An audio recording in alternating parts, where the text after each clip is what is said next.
my name is Enrique Zuazua.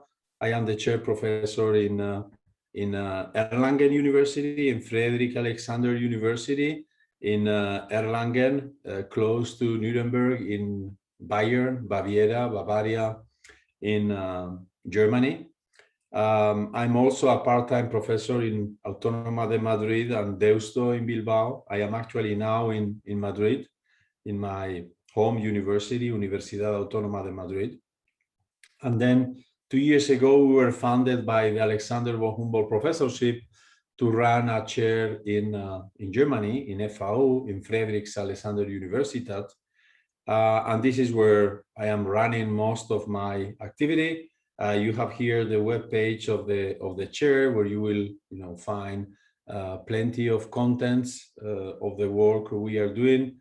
And as you will see, we are somehow driven by the two main forces, right? On one side, we try to develop mathematics, computational mathematics methods. We are mathematicians, and this is what we like doing. But it's always good to get inspired on some concrete applications like material sciences, traffic, biological models, multi-agent systems, right? Partial differential equations, inverse problems. So we try to cover a multifold agenda in which we can integrate, especially young people, either for master thesis, for PhD thesis, or for postdoctoral training, right? So we try to integrate people with different, say, diverse interests, so that they can meet together, they can work together, and in this way generate some kind of say dynamics of cross-fertilization. Okay, so this being said, you will find a lot of contents in the web page of our chair. I will show you maybe during the course other web pages as well. Let me begin by telling you something about control. So in fact, it will be endless, right, to indicate how many important applications to technology, to engineering, to economics, to society control theory has, right? But just to give you a quick idea, right, this slide has been composed by my friend Emmanuel Trela in Paris. There is, of course, a lot of applications to mechanics, right? So mechanics, you see here, aeronautics, you see astronautics, you see, the classical penduli, right? You see motion. This could be, automobile, a car, right? There are more and more applications, of course, also to biology, right? Where biology, as you know, biology, medicine, biomedicine, modern techniques in medicine are meeting robotics. So to make things, operations to be sometimes realized by machines, driven by expert humans that oftentimes are not even on site, so that they can guide, remote operations. Of course, electronics, electricity, energy, networks, gas networks, water networks, irrigation, chemistry, of course, chemical processes. Every chemical product, in order to be well designed, needs to follow a very specific dynamics that needs to be tuned, regulated, controlled during the whole, say, time horizon. And of course, economics, right? So we know also how important economics is. You can work very hard. I mean, if the economy of your country is not stable, all these efforts risk to dissipate a lot. So these are just a few: mechanics, biomedicine, electricity, energy, economics, chemistry, just some examples of very important fields in our lives, in which, as soon as you will start, checking how the most relevant processes are working, you will find plenty of elements of control theory, control systems, dynamical systems under control, right? Optimization processes.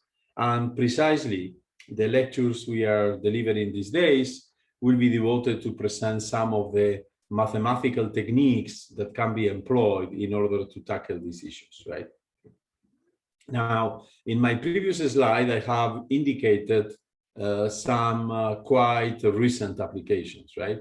Contemporary applications. But actually, the field of control theory goes back to the very early, civilization, right? So it was already Aristotle, right, in his traditional book, Politics, who said something like this. He said, if every instrument could accomplish its own work, obeying or anticipating the will of others, if the shovel waved and pick touched the lyre without a hand to guide them, chief workmen will not need servant nor master's slaves. So it was already 2,500 years ago that Aristotle, out of his mind, just through philosophical reflection, that he realized that in order to make the humans free, right, so to be, so that they will be allowed to be dedicated what they really like to do, playing music, doing a sport, doing mathematics, whatever you like to do, cooking, walking, talking to your friends.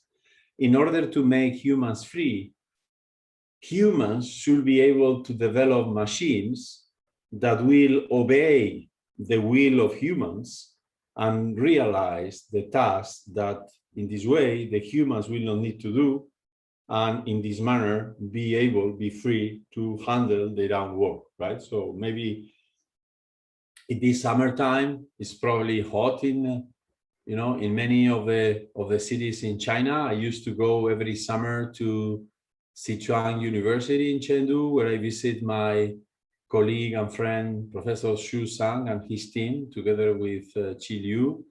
But I also have visited other universities in China, like Changchun, like Tianjin, Beijing, Fudan. Normally in this summertime it's hot, and it's very pleasant when you get to the hotel or you go to your office to have air conditioning, right? And then the air conditioning is regulated in an automatic manner. It's regulated through a thermostat, so you can choose the temperature in your room, say 19 degrees or 21 degrees, and you let it work. And it's this engine that automatically is doing the job. When the temperature is getting too high, the engine will turn on and will start injecting cooler in order to diminish the temperature. But as soon as the temperature is getting too cold, below the level you have chosen, the target of, say, 21 degrees, then the engine will stop, right? So that, the temperature doesn't keep decreasing. So in a kind of bang-bang switching oscillatory pattern, the machine regulates temperature automatically. This is a very good example of what Aristotle has in mind. In this way, you can focus on delivering your talk or listening to the talk, and you don't need to be concerned about air conditioning.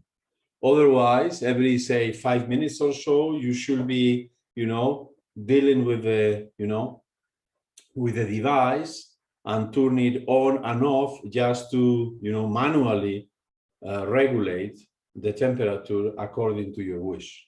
Okay, so the thermostat, heating systems, refrigeration systems are probably one of the most obvious application of control theory that we are using nowadays all the time, and we don't even realize it.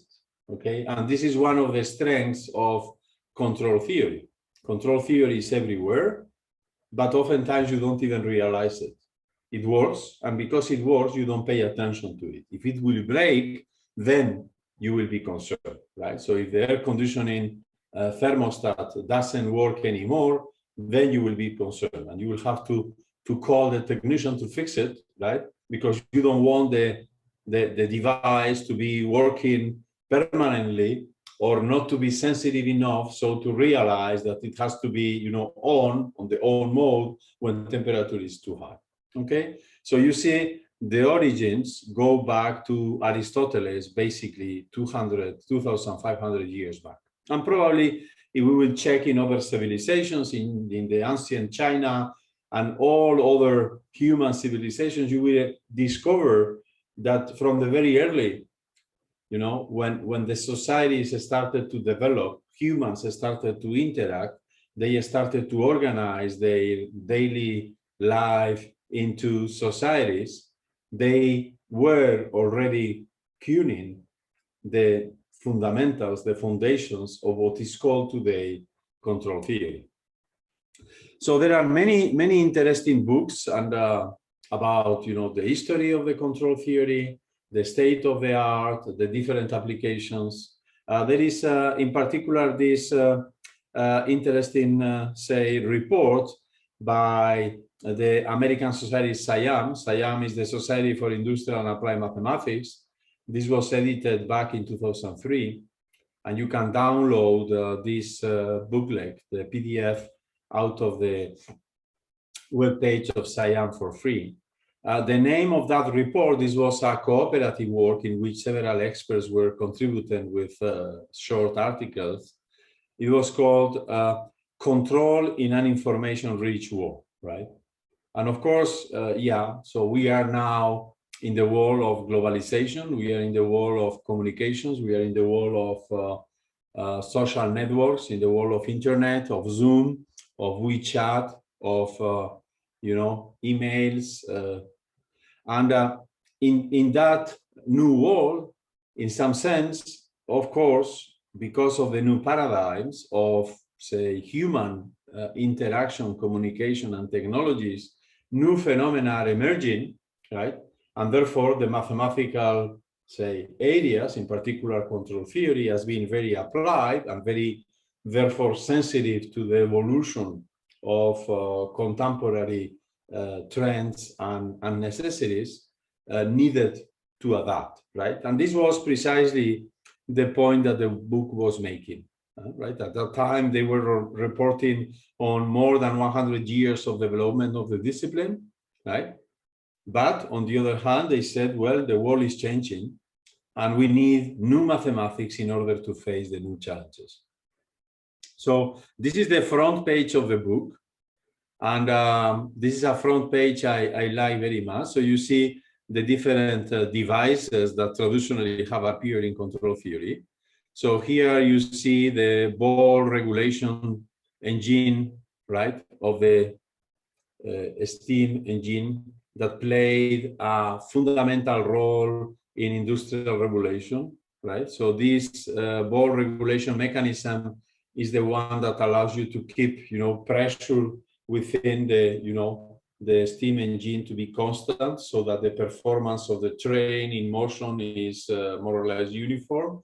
But it can be also, you know, employed in order to guarantee constant velocity on, for instance, rotating devices like the classical CD players, right? So you know that you really don't want to listen to your CD, the music, in a situation in which the velocity is oscillatory. This will make a non-harmonious, right, sound, right? If you want it to be, you know, to play nicely, you need also to guarantee a constant velocity.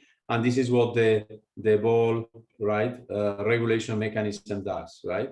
It enjoys of, you know, the rotational, say, velocity of, say, the device under consideration in order to regulate it and keep it constant during the whole time horizon.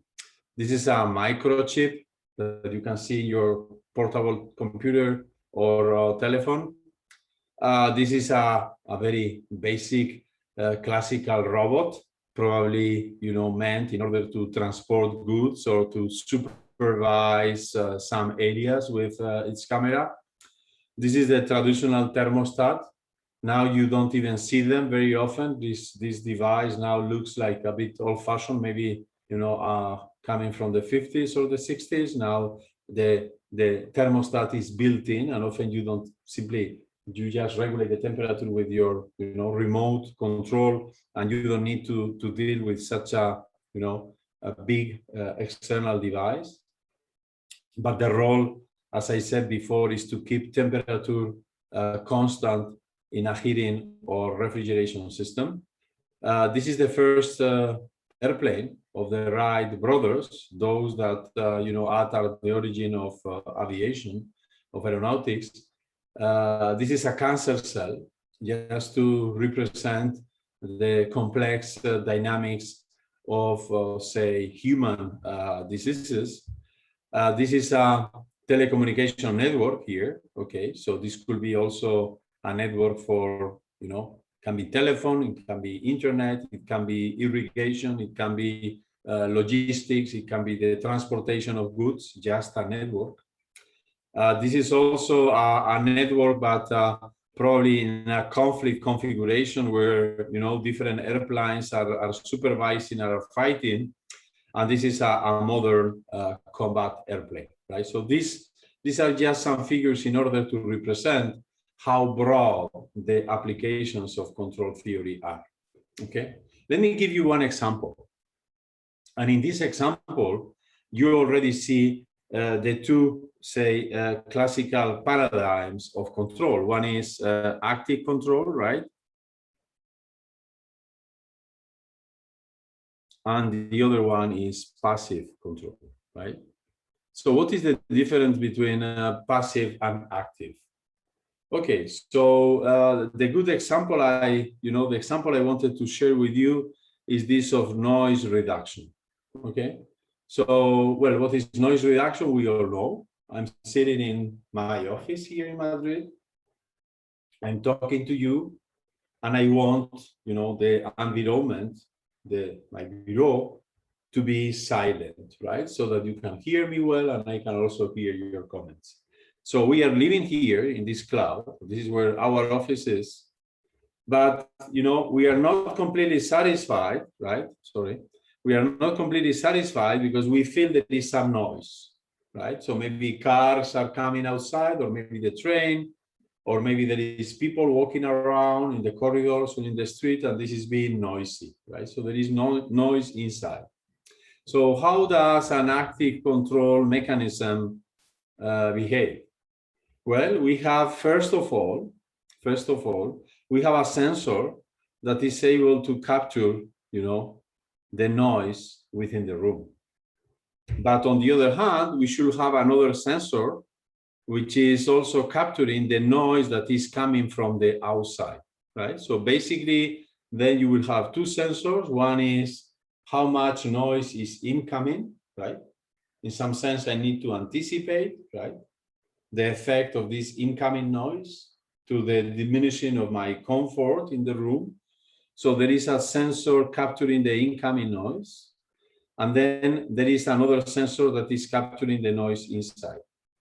Okay, so now with the measure I'm doing now of the noise I have now, right, I will put this into the mathematical algorithm, right, that will then decide what is the anti-noise I like to implement. So there is plus, then I will inject minus. This is like the heating system, right? So there is plus, there is heat, then I inject minus, cool air, in order to regulate temperature and keep it going down. And in case inside there is minus, because it's cold, then I will inject hot air, plus, so to compensate each other and keep always the temperature on the given, say, on the chosen threshold, so plus, minus, 0, okay? So this is what we do here. So we measure the noise inside. Out of this, we decide how much anti-noise we are implementing, right? But you see, even if I do it now, there will be still, noise coming from the outside, right? And therefore, I will need to keep this process ongoing again and again and again in an endless manner. And this is what is called the feedback control, right? So feedback control refers to the fact that you don't just apply the control once and let the system evolve, but you have to be refreshing the action you are realizing on the system again and again and again in order to keep the evolution of the dynamics on the regime you like, okay? This is the first concept, active control. Well, some other people say, well, but this is too complicated. I don't have sensors, for instance. If you don't have the sensors, there is nothing you can do. If you cannot measure the noise inside every, say, second or every 20 seconds, if you don't have these measures, you cannot act, right? You don't have information to design your action if you are not able to, to monitor, the evolution of the noise inside. So maybe you don't have the sensor, maybe you don't have the actuator, maybe you don't have a mean of injecting minus in order to compensate the plus, right? So you can be missing either the sensors, you can be missing maybe the actuation, you don't have access to, to the device, there is nothing you can do because you cannot get in to, to interfere the dynamics, right? Or maybe you simply lack the mathematics. I mean, you don't know control theory, you don't know control systems, and therefore there is nothing you can do. I mean, you cannot, right, out of the information and the actuation regulate through a mathematical algorithm. So then this is complicated. Maybe you prefer to do it in a passive mode. What does it mean to do it in a passive mode? Well, it means simply that the design of the engine, right, or the device, in this case of the building in which your office is placed, will be done once forever in an intelligent manner, so that when you are in, you can be, say, comfortable, because simply, all the walls, all the devices in the room have been designed in order to minimize noise propagation and absorption. And this is what is represented in this picture. So this is, you are on travel, and then you go to a hotel, a university residency where you are spending the night. So you are here, you are trying to sleep here. And then, in the upper floor, your neighbor decides to play, with a ball, with a ping pong ball, with a billiard ball, right? Then, of course, I mean, the risk is that whenever this ball is, is colliding with the floor, this will generate an acoustic, say, signal, an acoustic shock that will penetrate into your floor, the down floor, at least partially, making your rest or your concentration on your study simply impossible because it's too noisy. There are two possibilities for designing this interface. So this interface, of course, there are a few centimeters of, the roof, right? But you can, when you cover the upper floor, the layer of material you can choose to cover it up can be of two very different natures. It can be a very hard material, and if the material is some kind of a stone, it's very hard, then the sound will be very acute, and the stone, the granitic material will absorb the noise and will transmit the noise. So this will be a configuration in which your room, even though maybe you paid very expensive for the room, is very noisy, simply because, the hotel, the architects, the designers of the hotel forgot that placing a hard floor, even though might be nice, might be beautiful, elegant, or even, maybe convenient for cleaning, is not the most, say, efficient way for acoustic isolation, right? So if instead of employing a hard material to cover the floor, you will use a soft material, a carpet, then whenever, say, some object falls down, the keys of your car fall down and collide the floor in a noisy manner, this carpet will absorb most of this noise. And therefore, this noise, even though it has been generated, of course, it has been, there was a collision, right? The noise will not go through this interface, and you will probably be able to continue concentrated or sleeping without being disturbed by your neighbor. So you see that Here we are playing actively. We need technology. We need, say, sensors, actuators, and mathematical algorithms. Here, you basically just need, say, some common sense, some intelligence for the design of the building, and then the appropriate materials, right? So this is passive control. Passive control has a lot to do with the optimal design, right?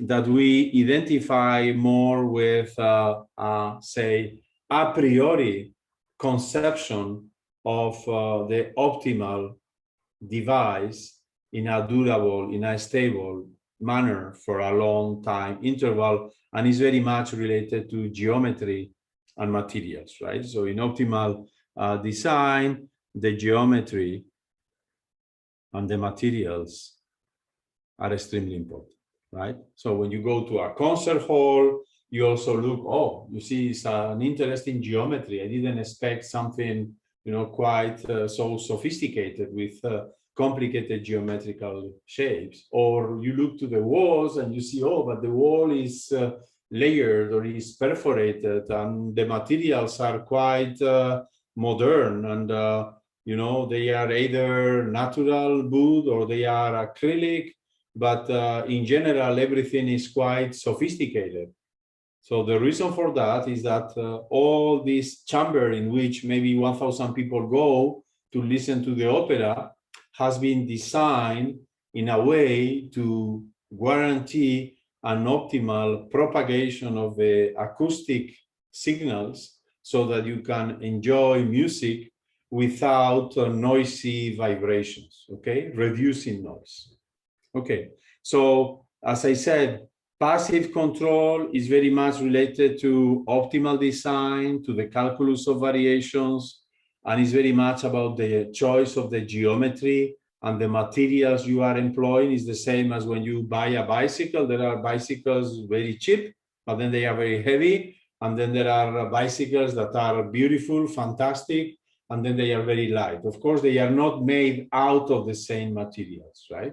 The geometry is not the same, but probably what really makes a bigger difference is the materials that have been employed for their manufacturing. While active control, right, is very much related to sensors, actuators, and feedback, right? Feedback has been, you know, the concept that guarantees, that indicates that if you want really to make a process to behave optimally, you have to keep controlling it again and again and again. Okay, so here you see a very clear example, classical example of noise reduction.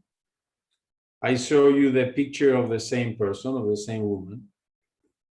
We don't know who this is. This is taken randomly from internet, right?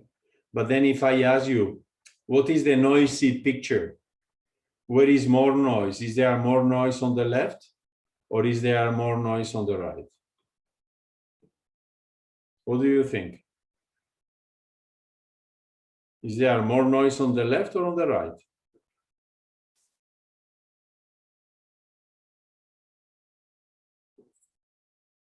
Does anyone know? You can also write your comments on the chat if you wish. It's left.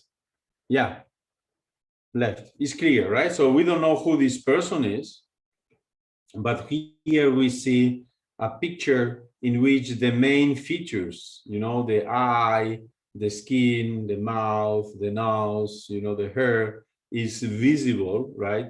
With all these noisy pixels that are somehow polluting, you know, the clarity of the picture on the right. Okay, so noise reduction is a classical application of control. I have mentioned to you, you know, in this comparison, typical, say, paradigm of comparison of active versus passive control, we were discussing about noise reduction. And then, of course, noise reduction is a whole field. You will find books, journals, conferences about noise reduction applied to every field. So now you see that how the modern cars are less and less noisy, to a point that they might even become a little bit dangerous for humans, because we don't realize the cars are incoming, and then this can be risky when you are walking or you are with your bicycle in the street, right, on the road, right? So the noise of the modern cars is much lower than it was few years or decades before. There is a lot of technology, a lot of science of mathematics and control theory put on that. But there are some basic ideas that allow us to already deal with this in a quite efficient manner, right? So the idea of Gauss, you know that you have the Gaussian, right? The Gaussian, right? It's a Gaussian in which you can choose the the eccentricity. You can choose how concentrated or how diffuse is, and just by convolution, you know that convoluting, right, functions with regular functions, you generate a systematic way of regularizing objects, right? So in mathematics, you are already aware of the existence of the fact that if you take a function rho, which is in L1 of Rd, which is non-negative, and so that the integral of rho over Rd is equal to 1, right? And now out of this function rho, you define a new sequence, rho epsilon x, which is 1 over epsilon to the power d, rho x over d, right? This sequence of functions, rho epsilon, as epsilon go to 0, they converge to what? What is the limit of this sequence?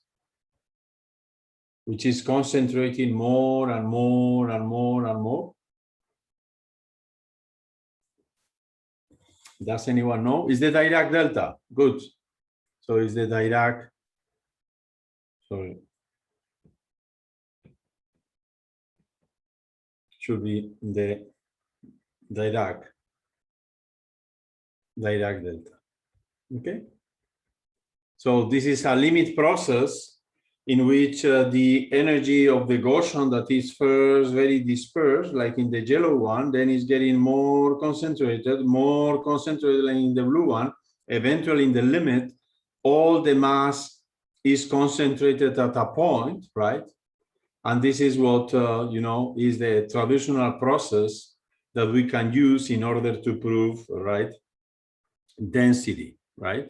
This is the traditional way of proving density in all books in applied analysis for partial differential equations, in the sense that, this lemma will tell you, if you have f, which is in LP of Rd, and p is between 1 and infinity, then out of f and convoluting it with the approximation of the identity I have defined here, you get a sequence f epsilon, and this sequence f epsilon has two properties. Every f epsilon is in say infinity, so I don't need any information on the smoothness of f.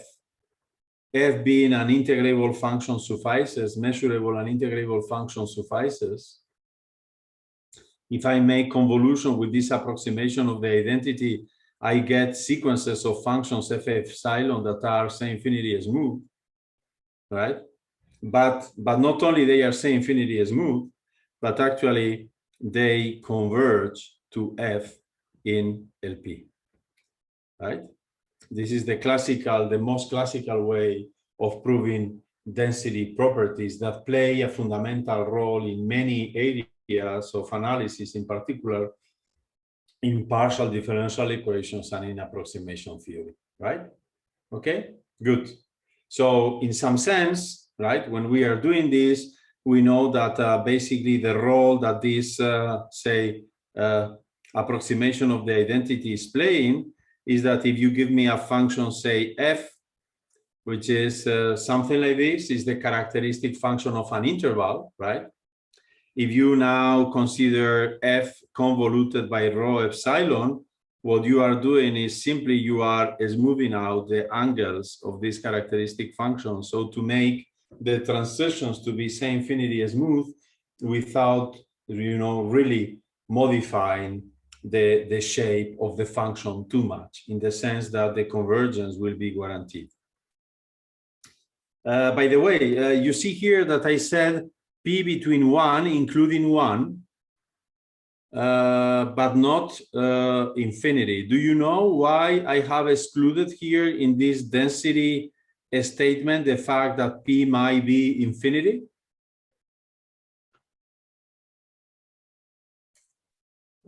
This is because I forgot, or?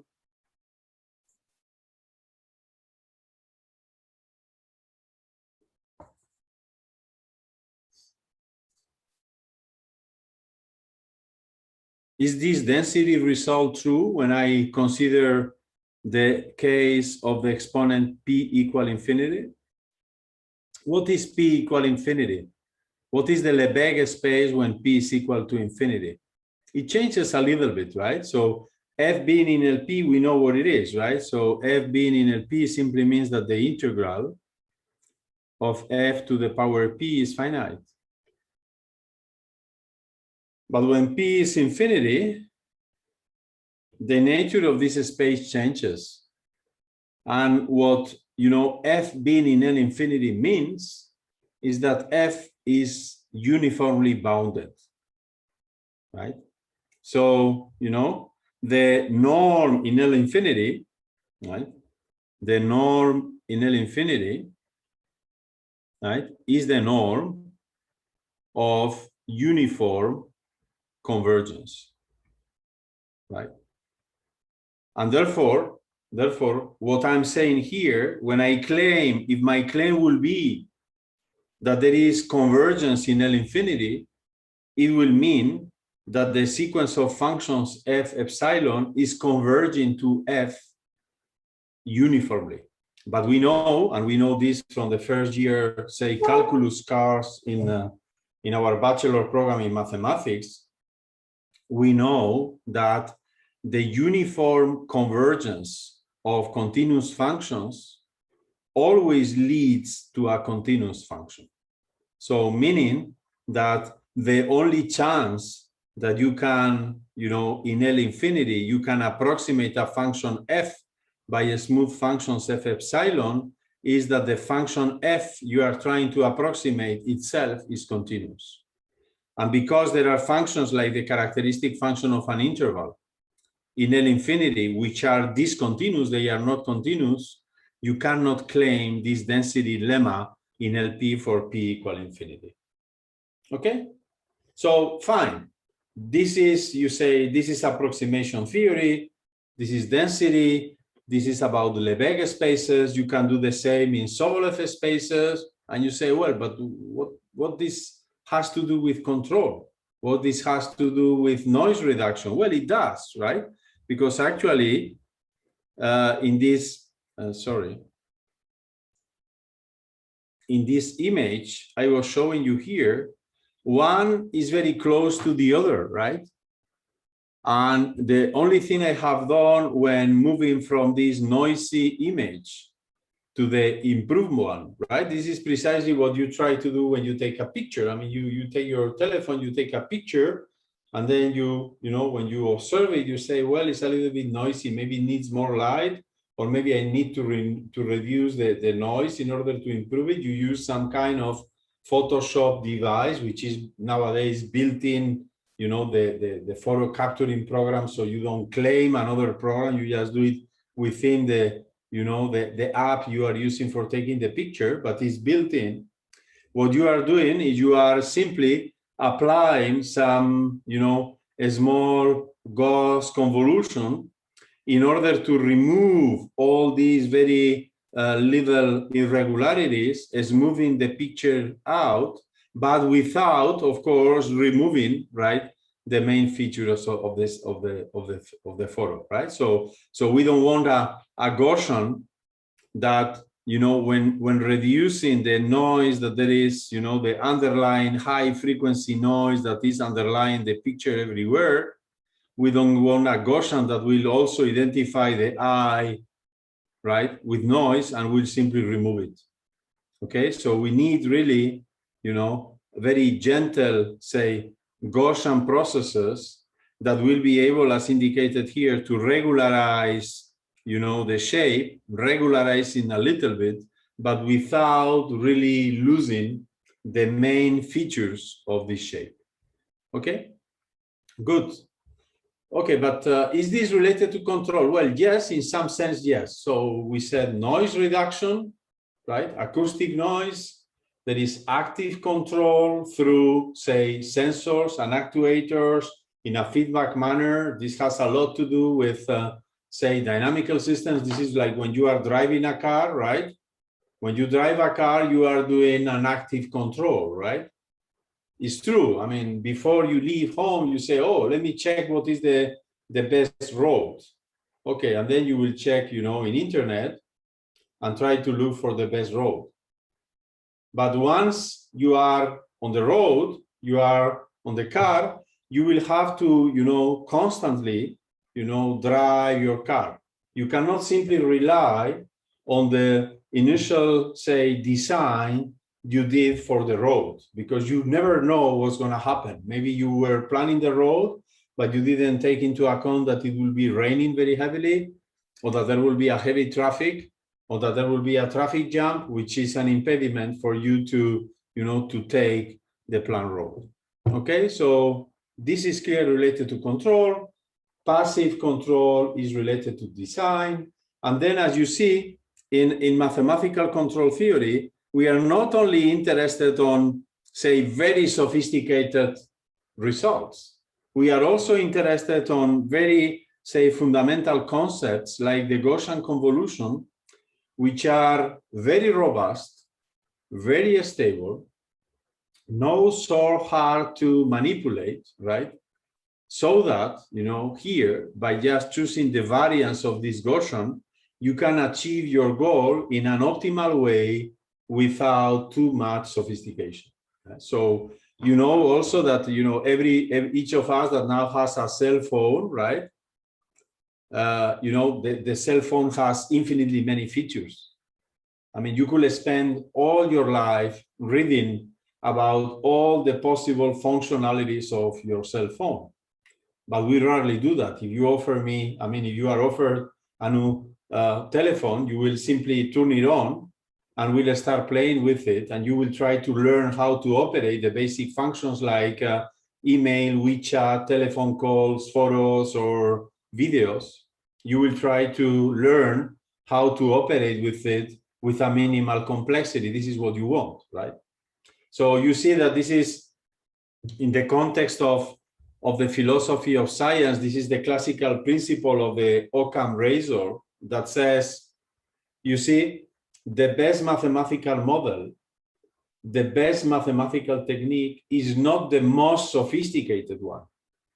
It's actually the one that is able to provide sufficiently good results with minimal complexity. Why? Because when the complexity is minimal, it's much easier to be communicated to others, to be explained, to be learned by others, to be employed by others, is much more robust, is much easier to regulate the different parameters of the process because it's simple, is more intuitive, is computationally much cheaper. If you have to do numerical approximations, it's always much easier to do numerical approximations of a model that is not so sophisticated.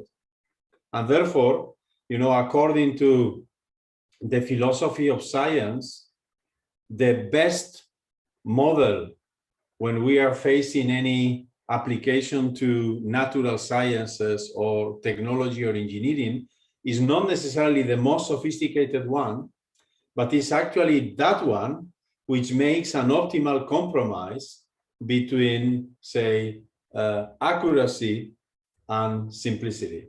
Okay, and this is why principles like the Gaussian regularization as a fundamental device in order to reduce noise are one of the milestones of control theory. Some people will say this has nothing to do with control theory. This is just approximation, or this is maybe people will say, no, this is related to random walks. And this is related to Brownian motion. And this is related to statistics. Okay, all this is true, but it's also very much, the foundations of control theory. Now, when you look to control theory nowadays, how do you formulate things? In a more mathematical way. You say, well, I have a system. What is your system about? So why, for instance, is the temperature in the different rooms in the building? So we are in the mathematical building here, and then there are 100 offices and classrooms. So then there is a vector y with 100 components. Y1, temperature in room 1, y2, temperature in room 2, y3, temperature in room 3, and so on. A vector of 100 components. And they are somehow interrelated, right? Because there are common walls, there are doors open, heat is being, communicating from one room to the other, is being transported, is being diffused. So this gives me a large system.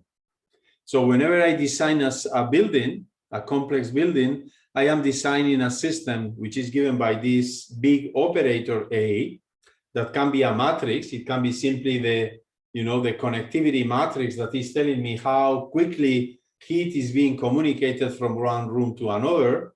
There will be also many zeros in this matrix, right? Because probably the office in the first floor has, no connection at all with the office in the floor number 20.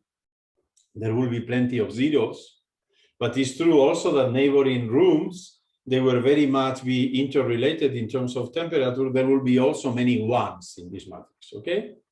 You can also decide to make this model nonlinear. You can make it static. You can make it dynamic. So normally in mathematics, right? So we are often, concerned about solving these kind of equations. Does this equation has a solution? Is this solution unique? How complicated this solution is, right? So can I develop numerical algorithms to compute these solutions? This is the kind of problems we look in mathematics typically, right? So this can be a linear system, A1 equal B, and then, if you are in the context of matrices, you can say, well, then the solution will be y equal A minus 1B. But y could also be a differential equation, y prime t plus yt equal to 1, for instance, with some initial datum. This will be the Cauchy problem for an ordinary differential equation. Or maybe it's the heat equation, right? So maybe we are dealing with temperature in the Euclidean space, right? During time or in a manifold, right? And then, right, we are dealing with a heat equation in which, the solution is a PDE. This is an ODE. And this is simply a linear algebra, right? Linear system. So this is what we do most of the time, right? When you learn about linear algebra, ordinary differential equations, partial differential equations, you are precisely focusing on how to solve this system. And the questions are existence of solutions, uniqueness of solutions, qualitative properties of solutions like smoothness, periodicity, stability, right? And then finally, numerical approximation of solutions, okay? But control theory is going one step further, right? Because in control theory, you also say, well, I have the system, but other than the system evolving spontaneously, I have also the opportunity to act on the system, right? As we have seen before, in this problem of noise control, we were able to inject anti-noise. In this problem of temperature diffusing in the building, we have also heating in the winter, and we have air conditioning in the summer. So we can play with an external added source or force, right, to regulate the solution inside, okay? And therefore, then this problem that was originally just about solving equations now is about trying to drive the solution of the system to the desired configuration. So we want, for instance, traffic flow. If you are regulating traffic on highways, you want all cars to flow with a more or less, say, uniform velocity of 120 kilometers per hour and separated by a distance of, I don't know, 15 meters for safety. This will be the ideal configuration, right? Unfortunately, oftentimes this is not the case, in particular in big cities where you have huge traffic jams in peak hours, right? But the ideal configuration will be all cars 120 kilometers per hour. If I was dealing with the temperature in the math building where there are 100 offices and lecture rooms and library and so on, I would like this vector y with 100 components, all the components to be 21 degrees, 21 degrees, 21 degrees, 21, 21, 21, the constant vector 21. Okay, so the game to play now is that not only is about simply you give me the system and I solve it, but now the game is more complicated. You have the system, but you also have the possibility of regulating the right-hand side term b. And what you want is not only given b to be able to compute the y, but also to be able to guess what is the b that you will need to employ so that y takes the configuration you want, the configuration you have given a priori, because it's the one you need, right? You need, I mean, if you are regulating the economy of a country, you want a constant, more or less, monotonic growth of the economy. And this requires that the inflation rate is not too high. So you need to keep inflation between, say, 0 and maybe 2%. And you want, you know, a redistribution of wealth, you know, all along the country to make sure that, you know, all the growth is, say, more or less balanced in order to avoid large oscillations and so on, right? In any context of application, these kind of problems make sense. But of course, then how complex the model is, the problem is, depends very much on the model you choose. As I have said, you could take linear models or nonlinear. And here there is always an interplay, right? It's like the Occam razor in the context of the philosophy of science. You could say, well, linear models are not that accurate because there are many processes that are non-linear in nature, right? An earthquake is not a linear process. With a linear process, maybe you can analyze the vibrations of the drum, of the membrane when you play music. This is maybe linear, right? Linear acoustics. But when you are dealing with an earthquake, this is certainly a very nonlinear process, okay? Then, you know, some people will say, well, but doing linear systems, linear is too simple. You will never be able to deal with very sophisticated applications. It's true. But now when you are dealing with nonlinear, maybe the control of the nonlinear system will be much more complicated. And maybe you will not even be able to give, you know, to get a hint of what the controls of the nonlinear system will be. So this is why, even though when you believe that the system under consideration truly should be nonlinear, oftentimes it's very, very useful to first deal with a simplified linear system. The same about deterministic and stochastic. So we oftentimes model processes in a deterministic manner. Then the experts in stochastic analysis will tell you, well, but the world is never deterministic. You never know what's going to happen, right? So now I'm lecturing here with you, but maybe if internet is gone here in the building where I am, in Autónoma de Madrid, then if internet is gone, I cannot continue my lecture, right? I have planned my lecture as a deterministic system in which I will have 3 hours of constant internet, high quality, high speed, wireless internet, so that I can communicate with you in an efficient manner for 3 hours, non-stop. Fine, no rush. We have 3 hours. It's plenty of time. We can discuss many things. But yes, people will tell you, but you know, Enrique, the world is not deterministic. Anything might happen. Maybe there is a truck passing by and then it breaks down, you know, the wireless, emitter. And then, the internet will be gone in the building, then I have to stop. So then it will be a stochastic. Or you could say, well, I really don't know what to do because I was learning many years about partial differential equations. I know, that partial differential equations like Schrödinger equations, Korteweg-de equations, Navier-Stokes equations, the system of elasticity, viscoelasticity, thermoelasticity. There are many models that are very much adapted to describing the evolution of continuous media and nature, but they are extremely complicated. They are so complicated that, as you know, the existence and uniqueness of solutions of Navier-Stokes is not known in free space dimensions. This is one of the problems of the Clay foundation that I will mention later.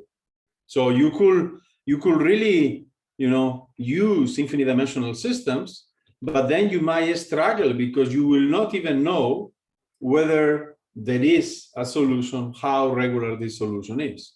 So then you see, people will tell you, you see, I told you, rather than employing a very sophisticated infinite dimensional system, you should use a finite dimensional system. It's true, it's going to be less accurate, but then you will be able to handle it, and in a finite time, you will be able to provide a good result, right? Okay, so this is just a matter of, say, part of the process. So you see that in the context of control theory, the first thing that you, as a scientist, approaching a topic, a problem related with control applications, the first thing you will have to do is to make choices about the models you employ. And please keep always this in mind. It's not necessarily about building the most sophisticated model so to be able to apply the most complicated and recent mathematical techniques or theorems. It's about, making guaranteeing that the whole process is optimal. And optimal is always a compromise between efficiency and simplicity. Okay, good. Now, then there are, once you make these choices, you are in the context of control, and sometimes you say, well, but is this really control theory? Is this optimization theory?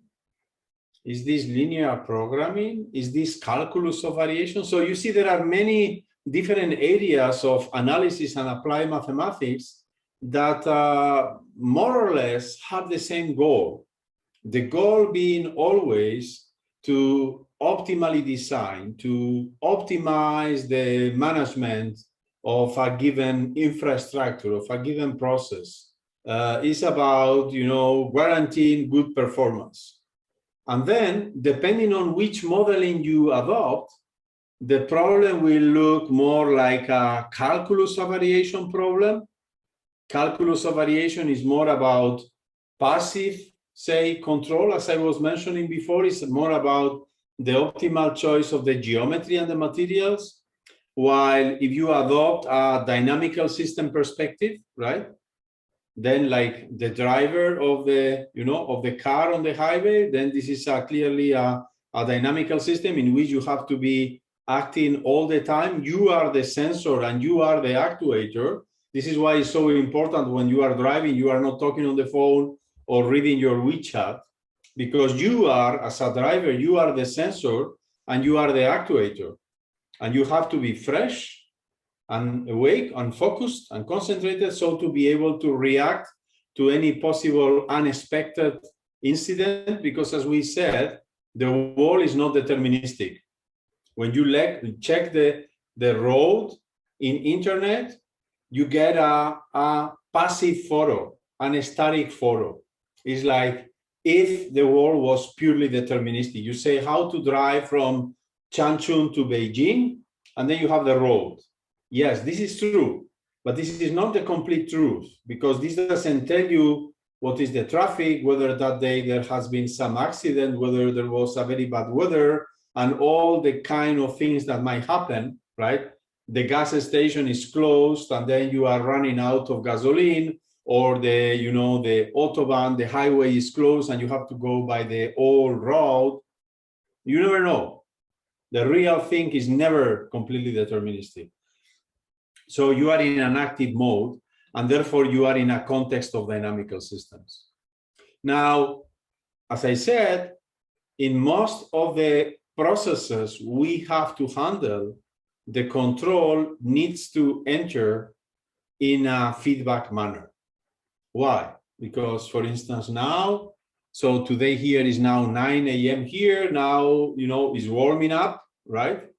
It's warming up. The air conditioning in my office was off because until now it was not hot. But now, you know, the sun, you know, is increasing intensity. The temperature is, you know, is increasing. And eventually soon the air conditioning will turn on, right? So this is a feedback process. It's a process in which the sensor is measuring all the time. It doesn't mean that the actuator has to be actuating. No, no, no, it's fine. So by now it's fine. You know, the temperature is below 21. So while the temperature is below 21, the sensor is measuring every, say, minute or so. Okay, temperature 20, temperature 19, temperature 20.5, temperature 20.9, everything is fine. And then the control is at 0, nothing happens, no actuation. No need to actuate because we are below the threshold given. But now that the sun is rising and the temperature is increasing at a given time, the sensor will say, oh, temperature 21.3. Then immediately the actuator has to turn on in a feedback manner. It means in that case that in those systems, right, you have the state, you have the state of the system, the temperature. We have the control, which is at our disposal. We can use V, positive or negative, to push the temperature up and down. So this is the control. It's a force, it's a source, it's an actuation that you can really, you know, choose. And then in the context of feedback control, the important, say, feature is that the control itself has to be related to the state of the system. So according to the state, oftentimes you don't have a full access to the state. You have only access to partial measurements of the state out of the sensors. You will determine what the control is. This will introduce a feedback law, and this is why we call it capital F. And then when you inject this law, feedback law, into the control V, then you will get a new system. And then you see that the new system will look something like A minus F composition with capital F applied to Y equals 0. After all, when you are moving from a passive system to an optimal, say, feedback control paradigm, you are modifying the original system that was simply, you know, the A system.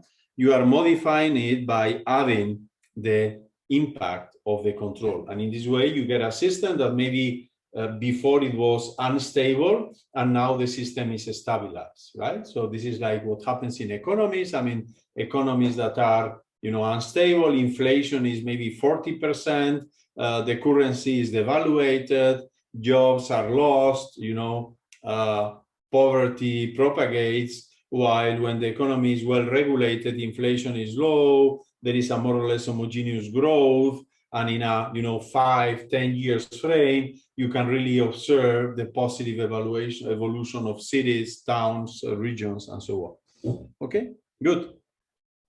So the concept of feedback is certainly one of the central ones in the context of control theory. Okay, so in principle, you will control the system maybe in an open loop manner, meaning giving yourself a time horizon to act, but then eventually when you go down to applications, your goal will always or nearly always be to make the control to be in a feedback manner. And you see that in many applications. So the thermostat is the first application I mentioned. You see feedback in the thermostat, but you also, when you take an airplane, and then of course, you see when you are taking the airplane from, say, from Beijing to, for instance, Frankfurt or Munich, right?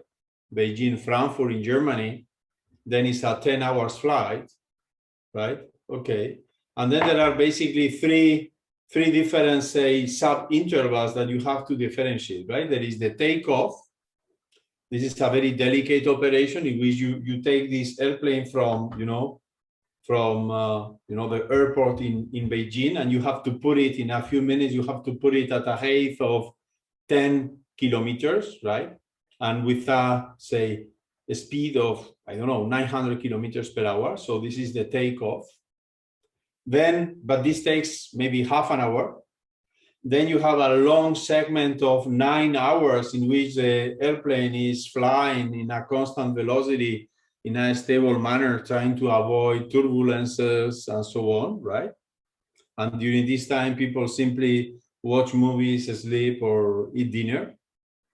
And then there is the landing phase, right? Where again, is very active. The captain of the airplane, talks to the people. You should put on your belt. You should be careful, redress your seat, right? Open the windows. There are plenty of actions that are undertaken before the airplane lands. This takes, again, half an hour. But out of these 10 hours, except for the first half an hour of landing, of taking off, and the last half an hour of landing, the 9 hours, the airplane is moving, right, in a feedback manner, basically, in an automatic mode, right? So, of course, the captain, the commandant is there in order to intervene in case there is some emergency or something unexpected happens, because, as we said, nothing is deterministic in life. There are always unexpected events.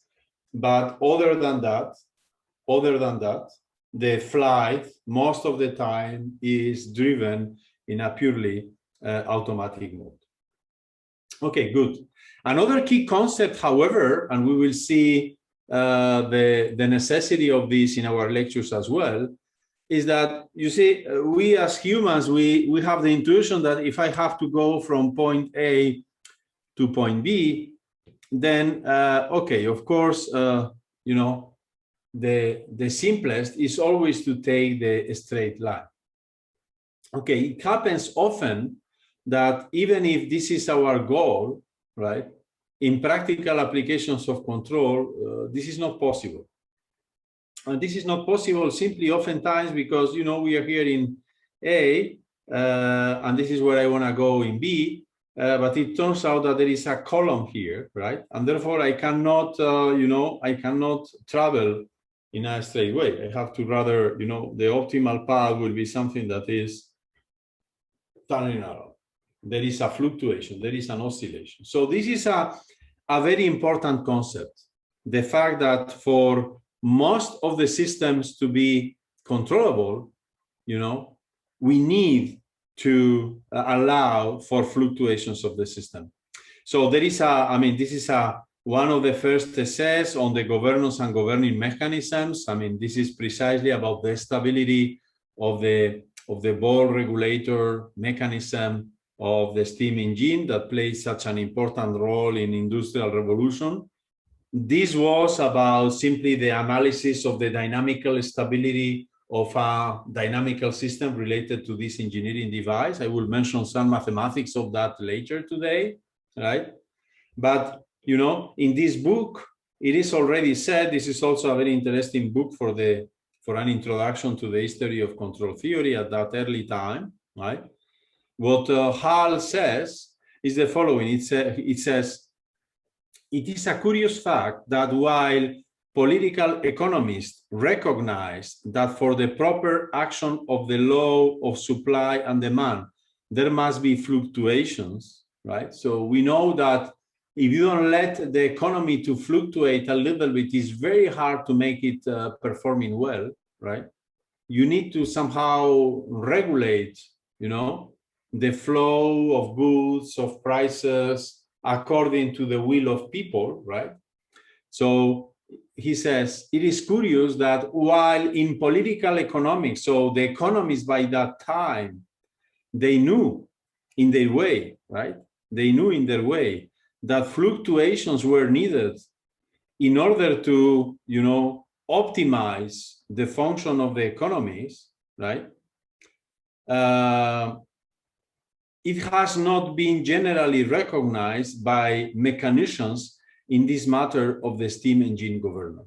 Okay, we will explain that a little bit later, but somehow some concepts that were already realized by economists in social sciences, just out of intuition, say without the same level of mathematical sophistication and rigor, but they were able to guess this, to realize that fluctuations were needed in order to control systems. It took some more time in the classical context of engineering applications of control, in the context of, say, mechanics, say classical or continuum mechanics, to realize that. Okay, we'll come back to this.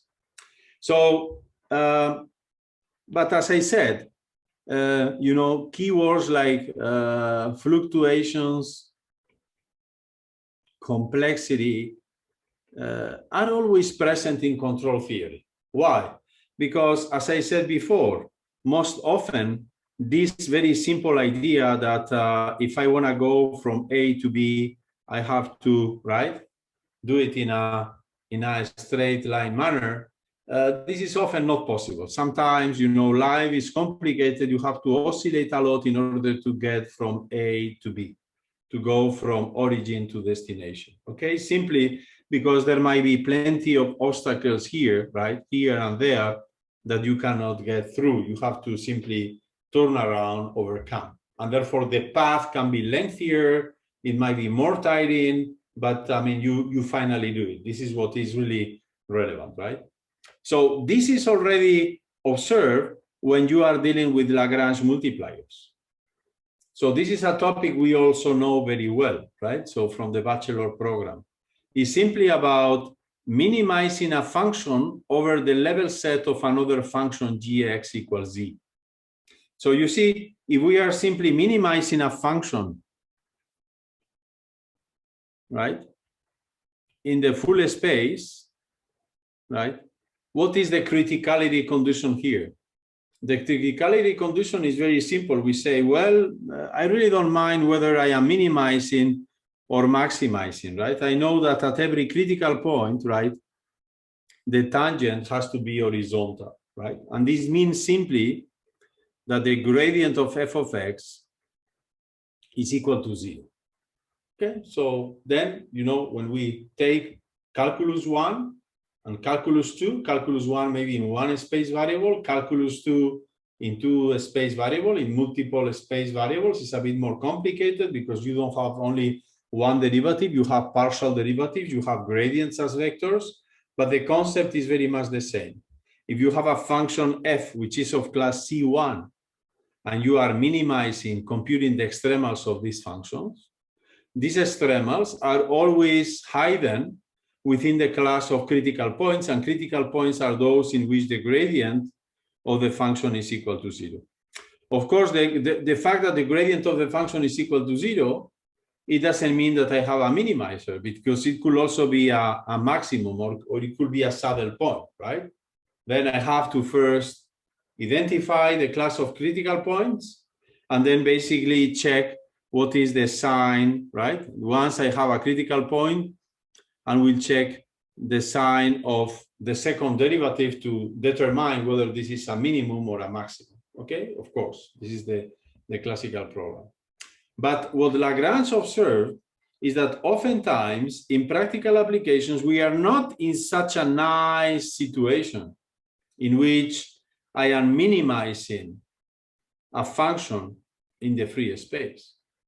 It could well be that I have to minimize the function over a set which is given as a restriction of another function. What is the set of x, right? So the question is now, what is the set of x such that Gx is equal to C. Well, this is a level set. What do we mean by a level set? We mean that, you know, we are given a function G, right? Could be, for instance, this Gaussian. And then you are giving me a height, a level, right? A level C. And therefore, you know, the level set can simply be the projection over Rd of this set in which the function G is taking the value C. And you say, well, now I am not dealing with a free problem. I'm simply dealing with a problem restricted to this level set. So now I am not interested on the variations of F in all possible directions. Actually, I am only interested on the possible variations of F in the direction of G, right? On the direction of this level set. And then Lagrange said, well, then it's clear. If you want a critical point for such a function restricted to this level set, the condition has to be that the gradient of F is equal to lambda gradient of G. And this simply means that the gradient of F, sorry,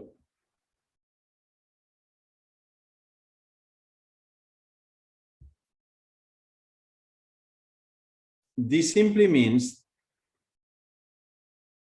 sorry for this, this simply means that the gradient of F at X is parallel to the gradient of G at X. So how do you explain that in this context of the minimization of F submitted to constraints, the optimality condition, the criticality condition is not anymore gradient F, sorry again, I'm touching something. Okay, so the condition is not anymore gradient of F of X is equal to 0. This is insufficient when you are dealing with constraint problem. The condition is that the gradient of F of X is parallel to the gradient of G of X. Why is that? What is the gradient of G of X representing when I am talking about the level set of the function Gx equals C? Do you know that? Maybe you can tell me on the chat. Do you know what the gradient of G represents when you are considering the set, the level set where G is equal to a given constant C?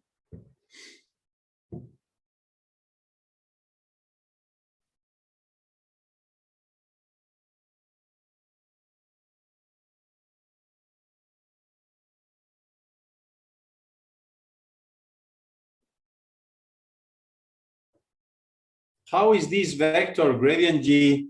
Is the normal direction. Very good, very good. Chankinje, thank you. So this is perpendicular. So if I draw it again, because my drawing was gone, if I draw again the function G, this is the graph of the function, right? So this will be the function, say, y equal G of X. And then I take the level set, say, right, this is the level set, the projection of this level set will give me this, say, ellipse. This is the level set Gx equal Z, which is just, I take the surface of the graph of the function and I do a cut, a cross section, horizontal at the height Z. This gives me a, you know, a hypersurface, a curve, if I am dealing with functions F or G from R2 into R, right? And this has a projection. This is the level set, right? This is really the level set is embedded into RD, right? Of course, this level set in general, generically, will be a smooth hypersurface, and it has a normal vector. This normal vector is precisely given by the gradient of G. So why the gradient of G is pointing in the normal direction? Chankin, can you explain us why the gradient is pointing in the normal direction? Why not, for instance, in the tangent direction?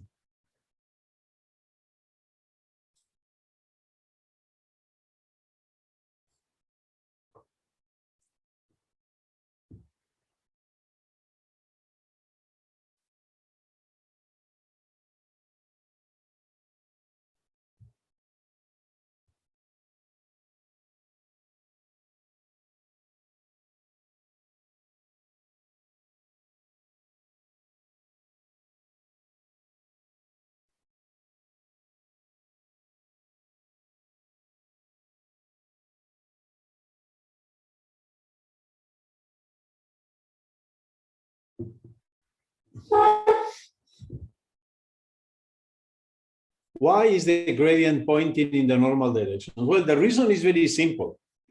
So you know that, this is the level set. The level set is the set of x's in RD where G is equal to C. Therefore, if this level set is this yellow, say, kind of ellipsoid, right? Okay, yeah. So yeah, Chankin is telling us that he doesn't have a microphone, but Nate Natarajan gave the right answer because it is the direction of a steepest ascent. Yeah, let me explain this. You see, imagine you are walking along this path.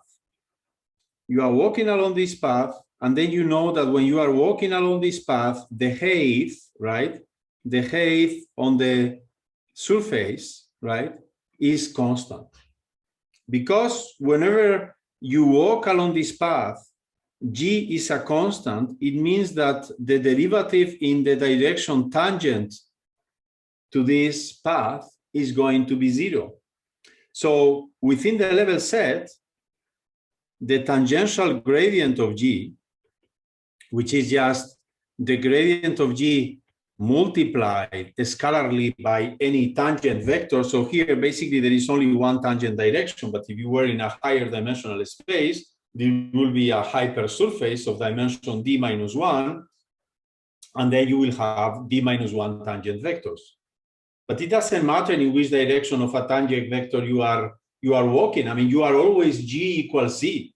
So you walk in any direction of this hypersurface level set, and you don't see any difference because G is always equal to Z.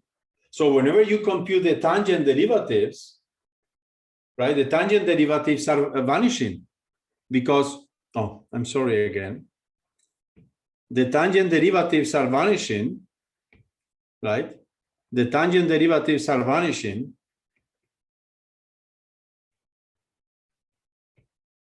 because, whenever you walk in the level set, the variation of G doesn't simply exist. So if all the projections of G into all tangent vectors are equal to 0, what does it mean? If given a surface, right? Could be a sphere, for instance. If you have an object so that, whenever you project into the tangential directions, this vector field has null projection, the only chance that this vector field survives is that the vector field is pointing in the perpendicular direction. And this was the intuition of Lagrange. Lagrange said, be careful. Oftentimes in control theory, in optimization problems, in the calculus of variation, we are not simply dealing with a function to be minimized. That's too simple.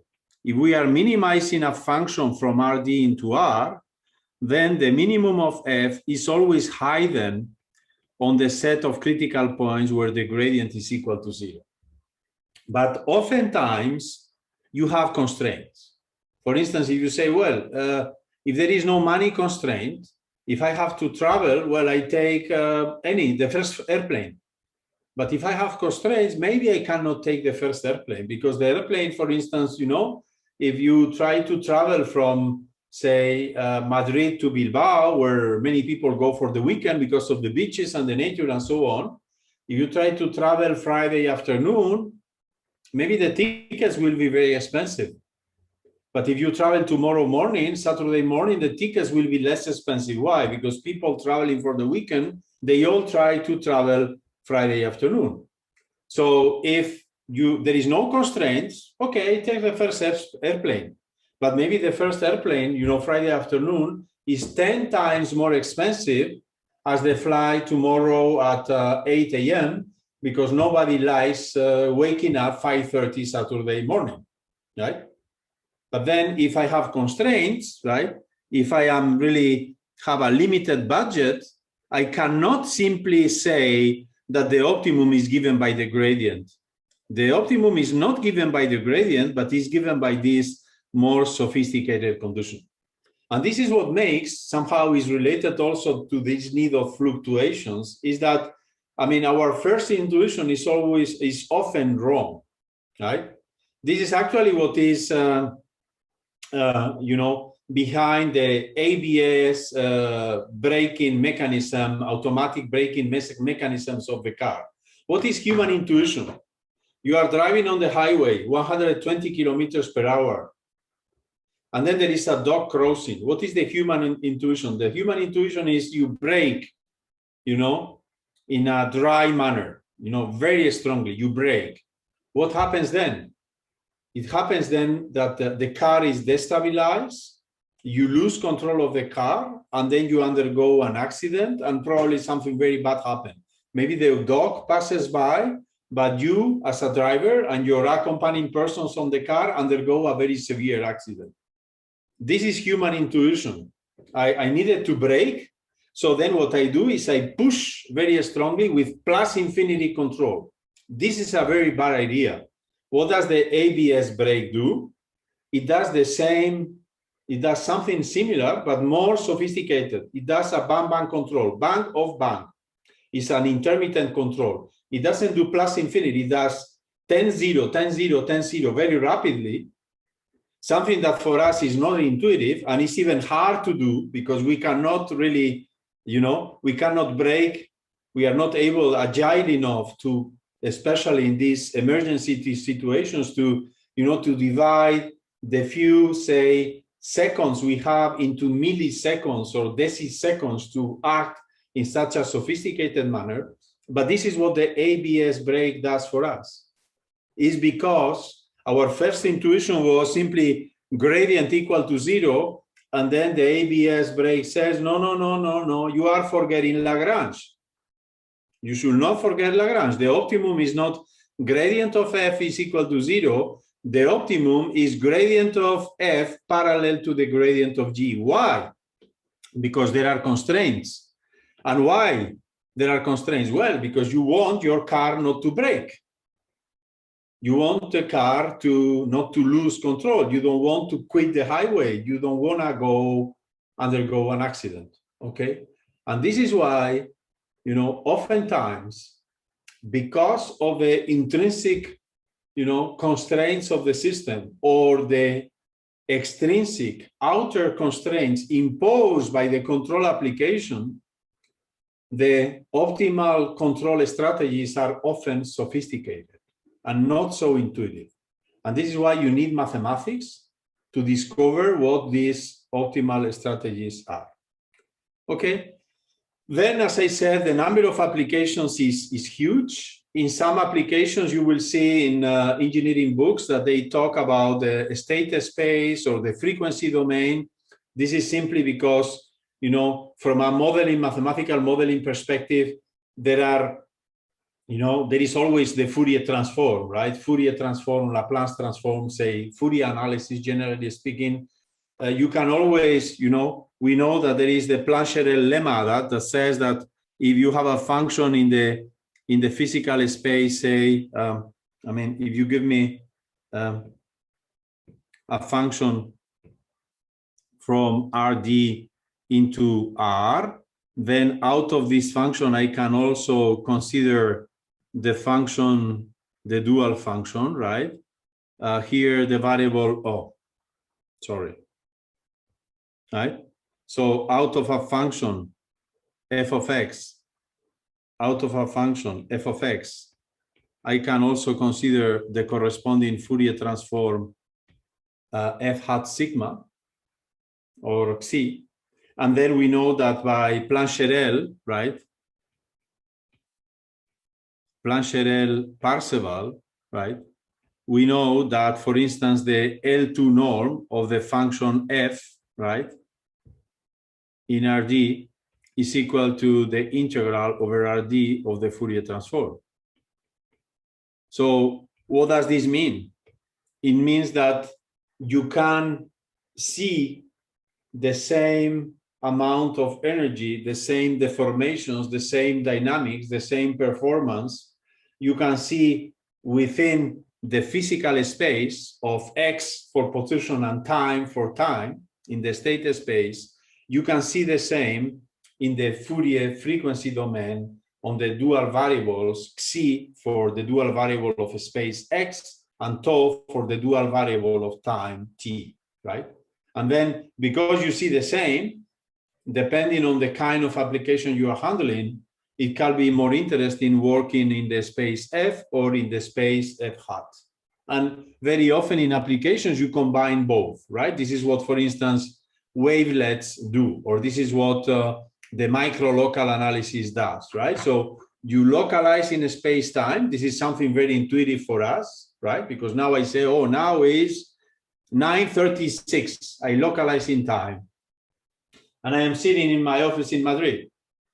So then I am localizing myself in a space. I localize in a space-time. This is very intuitive for us because we have a clear intuition of positioning, of landscape, of our collocation, right? Of slopes and so on. And then time, also we have an intuition about time, although we need the watches in order to, to compute the time. For us, it's harder to track the time than tracking a space, right? So clearly humans, we distinguish space and time, right? And this is why in mathematics, often when we write equations, partial differential equations, we distinguish the space variable x and the time variable t. We don't do it just for mathematical purposes. It's because our understanding of the world clearly distinguishes space and time. Okay, good. So we can do that, localized in a space-time, in the physical space. But then, in order to better understand a signal at the formation, oftentimes through Fourier analysis, through micro-local analysis, wavelets, and so on, we also localize in the frequency space. Why? Because the more you localize, is like the more your sensor is accurate, right? The more your sensor is precise and can focus on a specific feature, so to provide better and better and better information about your, the process you are considering. The more information you have, the better you can actuate on it.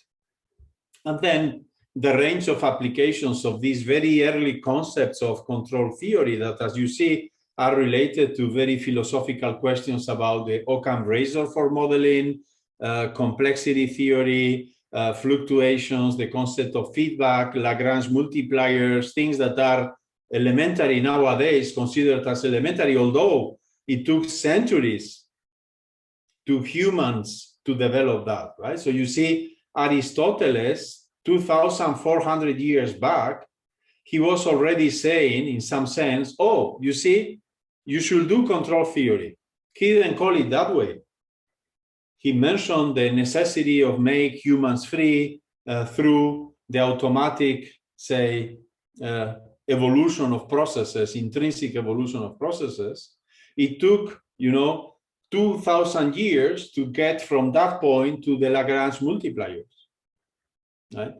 Nowadays, and this started after the Second World War, the aerospace industry, aeolic, green energies, renewable energies, marine energies. Energy is indeed one of the key applications, aerodynamics, astronautics and aerodynamics. And here I have taken another picture. This is, I have mentioned before how the American SIAM, Society for Industrial and Applied Mathematics, in the year 2003, they wrote a report on the state of the art in control. So there are two SIAM reports in control. SIAM reports in control. One was published in 1988, and the other one was published in 2003. I think you can also download this one that was coordinated by Wendell Fleming. It was, again, a collective work with different contributions by different experts in different various areas of mathematical control theory. And at that time, the title of the report was Future Directions in Control Theory, a Mathematical Perspective. You see that is very much mathematical driven. And you see here the photo of a space station in order to identify some of the future challenges that control theory will be dealing with, right? And you see here, I mean, that there are plenty of constraints, you see complexity, you see geometry, you get intuition about optimal shapes, about optimal dynamics. Everything is built in. There is, of course, uncertainty. You have to, accept that probably the space mission will not behave exactly as expected, not either as in the movies, where, when you look to the movies, there is always some catastrophe, not necessarily, but it's not completely deterministic either, right? So you need also a lot of, say, stochasticity. There are other applications like seismic waves, earthquakes. So this article, I have taken here the title in French, but the article is also published in English by Cotton and Barr. So in this article, they explain very nicely why in the French city of Grenoble, right, in France, right, they were observing that the city was very sensitive to earthquakes in an unexpected manner, right? And of course, they were interested on this because, in particular, the city hall and the government of the region was interested on, okay, so how are, the buildings will resist in case there is an earthquake. So I remember the first time I visited my colleague and friend Xu Sang, it was, I don't know, 15 years back or so. It was soon after the earthquake in Sichuan, right? And then I have seen that in the building of mathematics, there were, on the walls, there were some cracks, but the building was fine. I mean, the global structure of the building was fine. There were some cracks in some of the walls, but these cracks were not major, were just some external manifestations of the huge vibrations that the building underwent. But the building was standing and it was perfect, and we could even use it. And I mean, the building is, of course, nowadays still there, and these cracks now are just decorated. They are not visible anymore, right?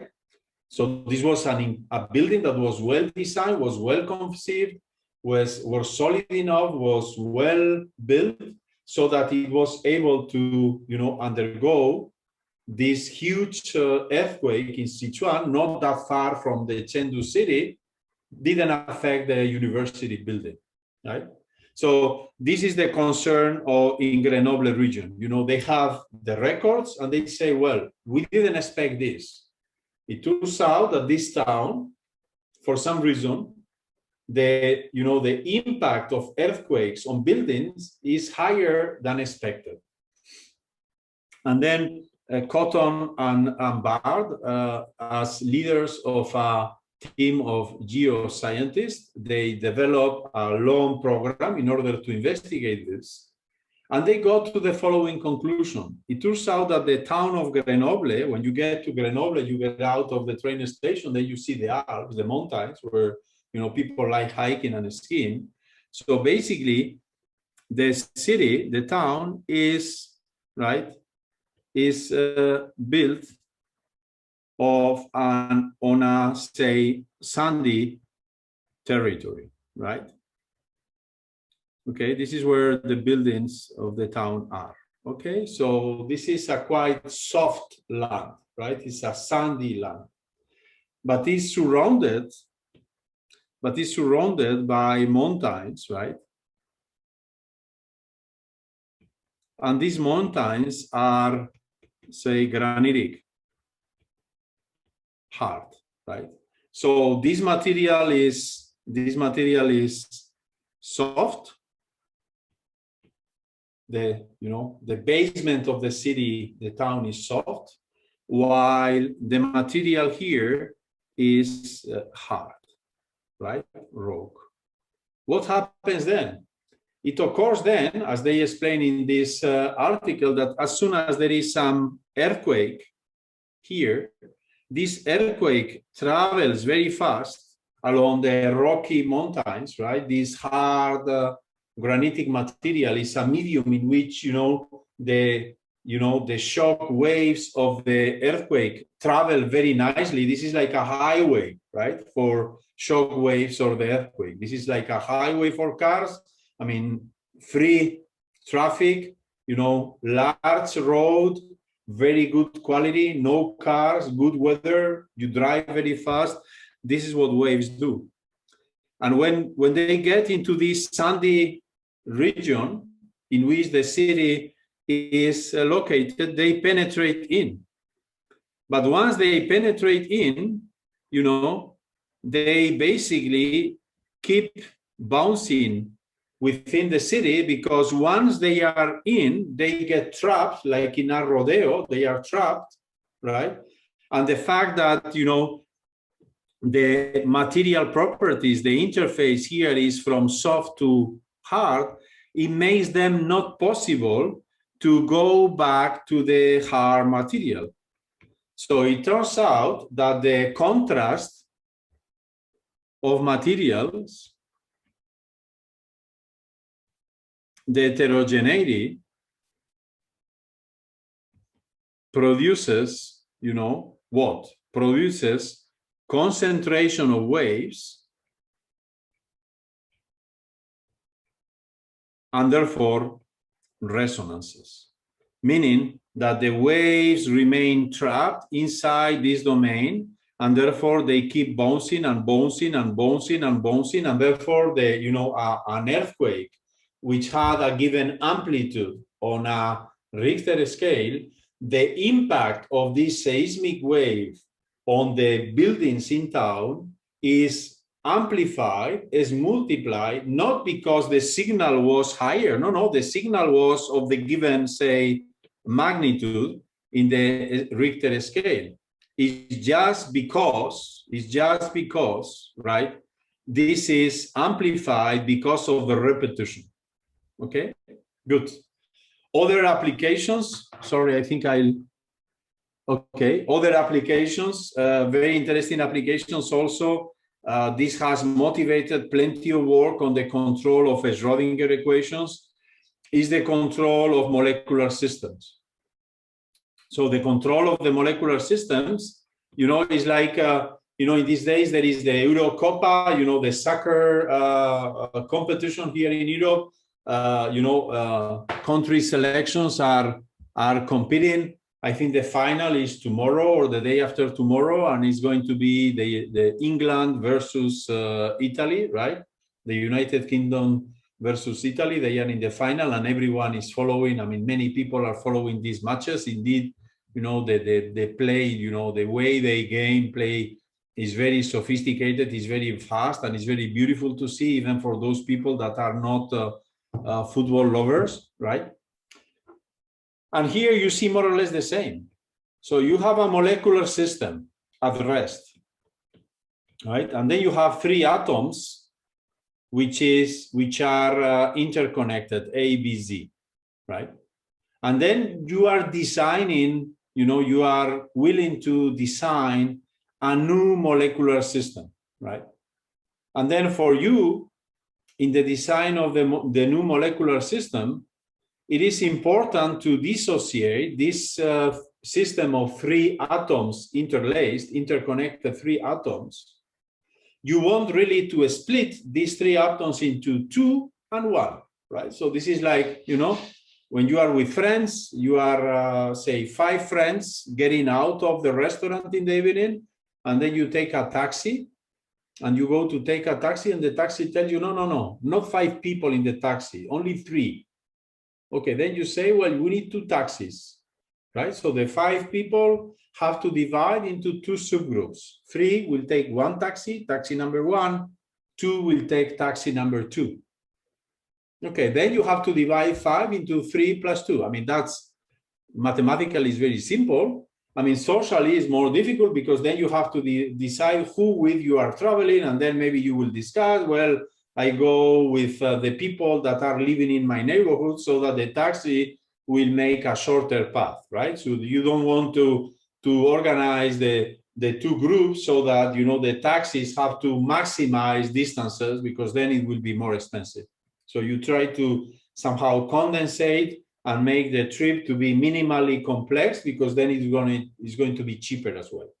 So for you, you have this system of 3 atoms, right? 3 friends attached together, and you want to dissociate them, right? And for you, it's important to be able to do it in an intelligent manner so that you can choose whether you will keep this first configuration in which B and C are interconnected and A is isolated, or A and B are together and Z is isolated. I mean, this could be also very important in epidemics, like now in COVID and so on, where you have groups of people, then some people have shown infection, and then you have to decide how you organize who are the individuals you are isolating, who goes to isolation with whom, in order to minimize the risk of further diffusion and propagation, okay? So for you, it's important to be able either to split this way or split this way.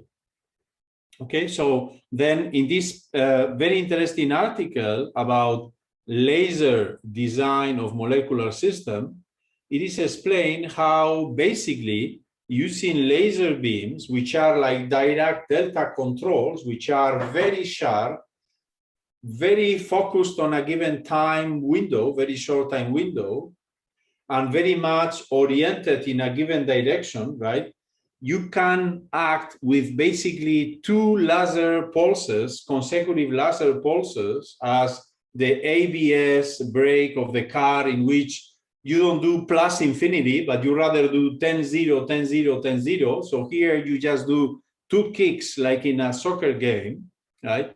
In which the first kick introduces energy on the system. So this system that was at rest, I mean, this system was at rest. If you don't act on the system, this connection A, B, Z will stay forever. It will even become fossil, right? And then, 3,000 years from now, the geologists will explore, and then we'll find, oh, I see these 3 atoms connected in this configuration ABZ. Is now a fossil. Okay, good. So now if you don't do anything, this system will stay at rest forever. Okay, so now you do a first kick, a first laser, very sharp, concentrated, impulsional control, right? The control is basically a Dirac delta on time, acting on a, very, very narrow time horizon. So you kick the system, you are introducing, by this kick, you are introducing energy to the system, and therefore this system starts vibrating, right? Because, the system is vibrating, now the system is visiting many different configurations while evolving, right? This is like a satellite, rotating, right, on a system in a more or less periodic manner, right? Okay. And passing by many different, say, configurations. It can be periodic, it can be more or less ergodic or chaotic, but it's moving anyhow, right? So the system is vibrating. And once the system is vibrating, you are somehow keeping, the system out of this very robust, stable configuration, and you are putting the system in a more fragile situation, in which, if you choose correctly the time instant in which the second pulse, the second impulsional control, the second Dirac delta control will act, of course, probably the way this second pulse is oriented is different. The intensity will also be different, and this is why you see here a very, very narrow Gaussian. So here you see a more spread Gaussian. It means that the kind of control you employ in the second kick is slightly different with respect to the first one.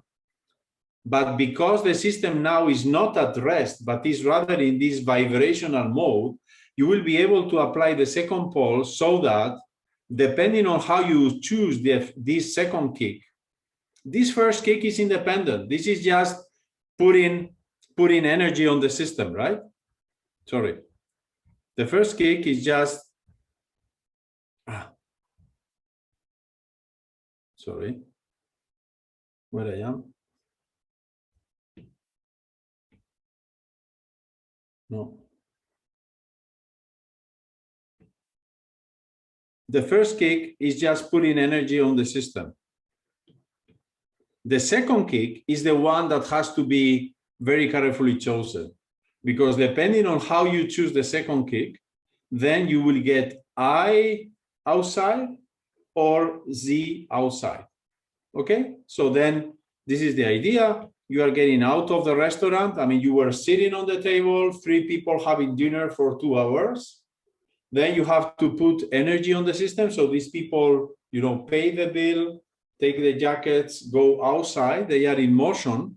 And once they are in motion, when it comes to take maybe the motorcycle, oh, there is one motorcycle.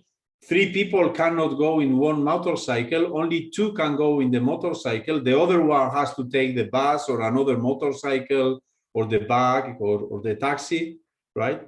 The second kick is the one that is more relevant, because this will distinguish which is the person that will not take the motorcycle and will have to go alone. Okay? This is explained in this paper. Very simple, you know, dissemination article that you can find in Scientific American, right? Okay, so these are quite modern applications. There are some others that are very old, like irrigation systems in the ancient Mesopotamia or the arpenodaptae in the ancient Egypt, right? So in ancient Egypt, the arpenodaptae were, I mean, they were, you know, they were helping, right, to build the pyramids. I mean, the pyramids are built in desertic areas, you know, very flat areas.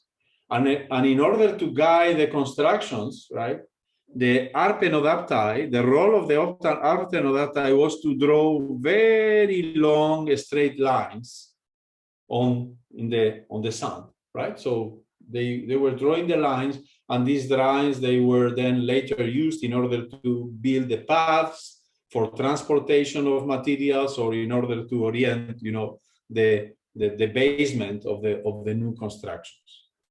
So you see, even though, and you see this is a good example, even though this mathematical concept is very simple, you know, this is like Pythagorean theorem, the minimal distance between 2 points is always given by the straight line. Even though this is a very basic concept, mathematically, I mean, in practice, it's not so easy to do. You can try yourself, you know, go to a soccer field, and try to draw a straight line. Of course, if you ask me to do a straight line of a few centimeters or 1 meter, well, of course I can do it. Basically, with my hands, I can guess what 1 meter is, and then I can, you know, build a straight line. But if you tell me that I have to build a straight line of a few 100 meters, then things are much more tricky, because it's not so easy to orient yourself in space and to walk and draw a line which is really, you know, straight. So very likely, if I do that exercise, I will not get something very straight, but I will get something that is oscillatory. How do you formulate the problem from a mathematical perspective? You see then, also in this context, this is a very good example to see why in mathematical control theory is not only about solving given control problems, but it's also a lot about how do you formulate the control problem. So the answer to the question of what is the shortest path between A and B, right? To give the answer to the question that the shortest path between A and B is just the straight line, you don't need to do any, say, summer course in control theory. This is something we all know. We have an intuition about. And if you need a proof, the only thing you need is the Pythagorean theorem, right? Because the hypotenusa is always, you know, the shortest path, certainly shorter than traveling along this side and then along the other, right? This is just Pythagorean theorem. So you see, very basic geometric concepts allow you to guarantee that the minimal distance between A and B is the straight line. And now you say, well, but you see, I am a, you know, I have learned a lot of analysis and geometry. and I would like to make a more rigorous proof. So then what you will do, you will say, well, you know, you will impress your friends. You will say, no, no, no, no. I mean, we don't do that by simple intuition and geometric hand waving and drawing simply a line. I mean, this is too easy. I am a mathematician. I like to use the mathematics I have learned. So how I define the problem of the shortest path? I define the problem of the shortest path by saying, okay, then what I will do is I will say that an arc, right, like here, the green one, connecting A and B is a parameterized curve, right? The parameter living in 0, 1, taking values in Rd. In this example, it will be R2, but it could be in the space or in any Euclidean space of higher dimension. I mean, when I am dealing with social networks and there are millions of users, I can be, or in the space of photos, right? A photo has plenty of pixels, so I am in an Euclidean space of a huge dimension, right? Or economics, where there are plenty of economic players, right, interacting. I can be in an Euclidean space of a huge dimension. So I take the parameterized arcs, depending on the parameter t, which plays the role of a parameter. It's not necessarily time, it's just a mathematical parameter, it's a pseudo time, taking values in 0, 1 with values in Rd, under the condition that, well, this path is continuous and is connecting A and B. What does it mean that the path connects A and B? It means that x of 0 is equal to A and x of 1 is equal to B. And then I have to minimize the length. But what is the length of this arc? Well, it's just the integral of the modulus of the velocity vector, right? So if I parameterize this curve, right? So x of t, right, will be a vector of components x1 of t up to xd of t. When I compute the velocity vector x vt, this will be the derivative of x1 up to the derivative of xd, right? And then the modulus of this vector vt, integrating between the two extremals of the parameter, this gives me the length of the arc.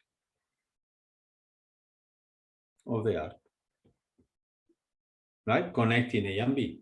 There are many possible arcs. There is this one, there is this other one, right? There is this other one. There is this other one, right? There is this other one. It's clear out of all of them, the shortest path is the straight line, right? But if I, rather than saying this is obvious, and that's good enough, and this is what the Abte and Odatai were doing in the classical, in the ancient Egypt, they were able to draw these straight lines on sand.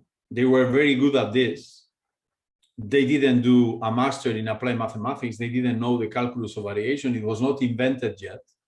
Now we put it in the frame of the calculus of variation, and now I have to show that this functional has a minimizer.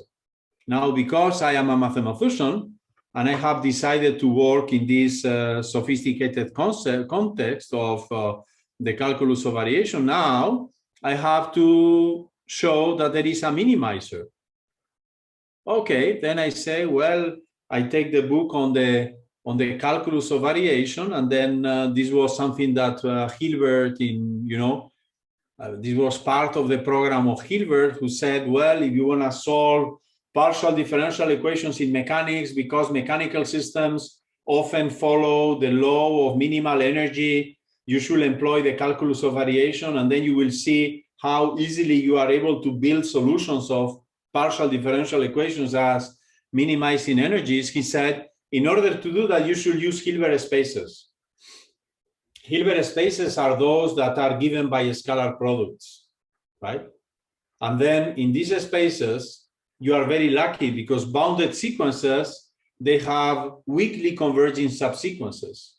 And this allows you to pass to the limit very often under convexity continuity conditions. And this allows you to find minimizers. This is what somehow Hilbert anticipated. It took then a long time until this program was complete. because in particular, the Hilbert spaces needed for that were the Sobolev spaces that came later, right? Okay, but if you open the book, I mean, this is very much recommended, of Curran and Hilbert, Richard Curran, that was one of the PhD students of Hilbert. He developed they developed the program together. This has these two volumes, Curran and Hilbert, were, in the 40s or so. All the knowledge of applied mathematics could be put into two volumes, these historical books, right? Richard Curran, that was, he gave the name, was the founder of the Institute of Applied Mathematics of New York University, right? And gave the name to it, right? They said Hilbert spaces are essential when you want to succeed on this program. And now my question is this a Hilbertian norm? When you integrate with respect to time, the modulus,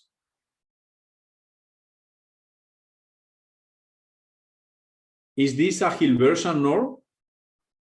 Okay, so I let you stop a little bit. We stop for, say, 8 minutes.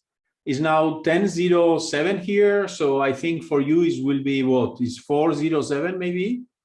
We stop 8 minutes, and we meet again at in 8 minutes, 10:15.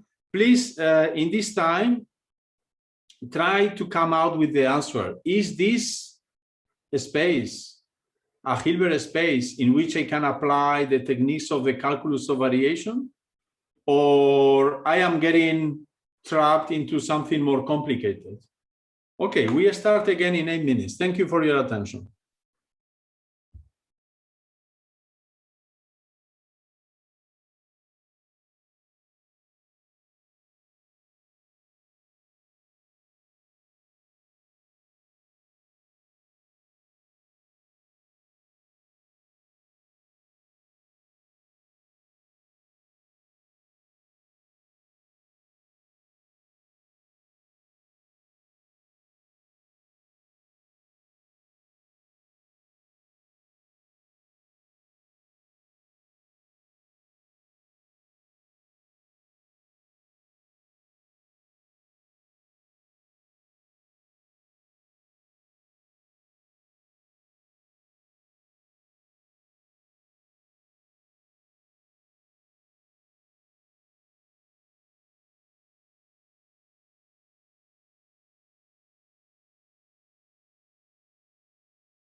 Does any of you have an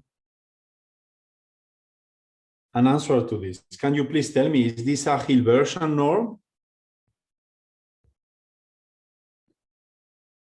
Is this norm associated to a scalar product?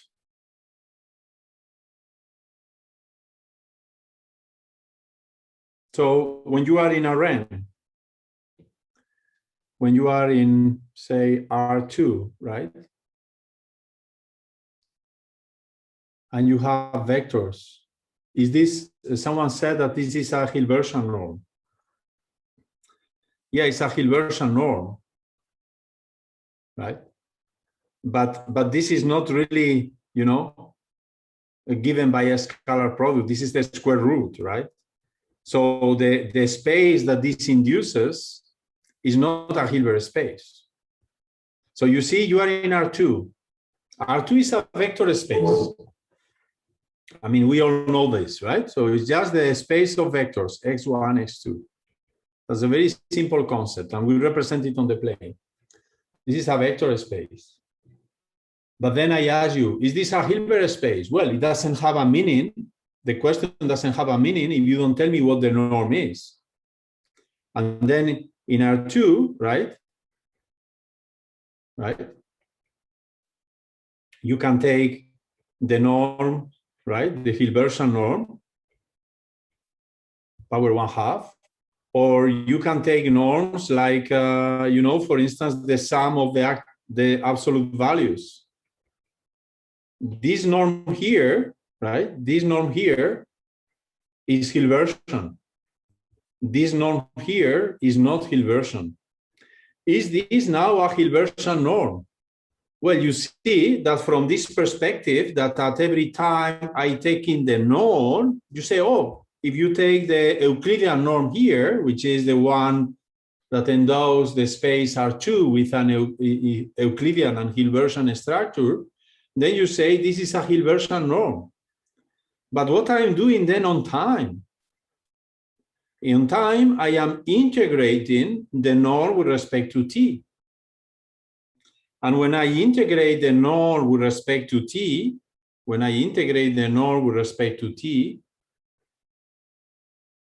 I'm just like adding the absolute value of the different realizations of this norm at the different time instance. So this norm here is not Hilbertian. So the norm in here, which is induced by the arc length of the paths joining A and B, by the smooth, you know, arcs of the smooth arcs joining in A and B, this overall, as a norm in the space of functions, is not a Hilbertian norm. Actually, you know, in this way, you will define the Sobolev space W11 of functions, right, depending on time and with values in Rd, or if you do the closure of this space with respect to weak convergence, you will be in the space of bounded variation. So this is not a Hilbert space. So you see immediately that, you know, you have to regulate, as a scientist, you have to regulate the modeling paradigm you are going to employ. Because a problem that everyone in the street finds totally obvious, like, okay, you tell me, how do I go from my campus to the hotel? And people will tell you, you see the hotel is over there, you know, it's this red building in the corner over there, you just go straight. Everyone understands that. It's the straight line. Now you put it into mathematical way, because you are a mathematician and you like it more rigorous, and then you say, well, you see, I should do it more carefully. Then I define the space of paths joining A and B, and then I compute the R length, and then I have to minimize this, but I know a lot of functional analysis, so I put this, you know, in the context of the Sobolev spaces or the BV spaces, and then you realize that things are getting more and more complicated, in particular because this is not a Hilbert space. And you cannot apply, this is not only is not a Hilbert space, it's not a reflexive Banach space. So therefore, all you know from functional analysis about the calculus of variation that you can find in the book by Evans, Introduction to PDEs, or in the book of Brazis, it doesn't apply because they say, well, be careful, try to work in reflexive Banach spaces. And these spaces are not reflexive. L1 is not a reflexive Banach space. Why? Because L infinity is not the dual of L1. Sorry, L infinity is the dual of L1, but the dual of L infinity is not L1. So the B dual of L1 is not L1. So everything breaks down. So you have to be careful and realize that control theory is not about simply solving very sophisticated mathematical problems, but it's also about, making things to be, reliable, visible, robust, efficient, right? And then there are plenty of, classical applications like irrigation systems. We know humans, we need water, so we could not live on cities if these cities were not irrigated and water could not flow efficiently to get to our homes. The pendulum is not just a funny oscillatory system, but in the ancient time, it was the key device to measure time. Now, of course, measuring time is not needed anymore. You can just look the watch. I remember the first time I was in Sichuan. I mean, in Europe, we used to use, a watch in our hands. And when I got to Sichuan, I realized that many of the young people on campus didn't bring a watch. They were not using a watch. And then I asked at that time, now he's a celebrated professor, expert in stochastic control, Professor Qi Liu, in Sichuan University. At that time, he was a PhD student, and I asked him, Qi, but why students are not wearing a watch? And he told me, why do you need a watch? They have a cell phone, and the cell phone is telling you the hour.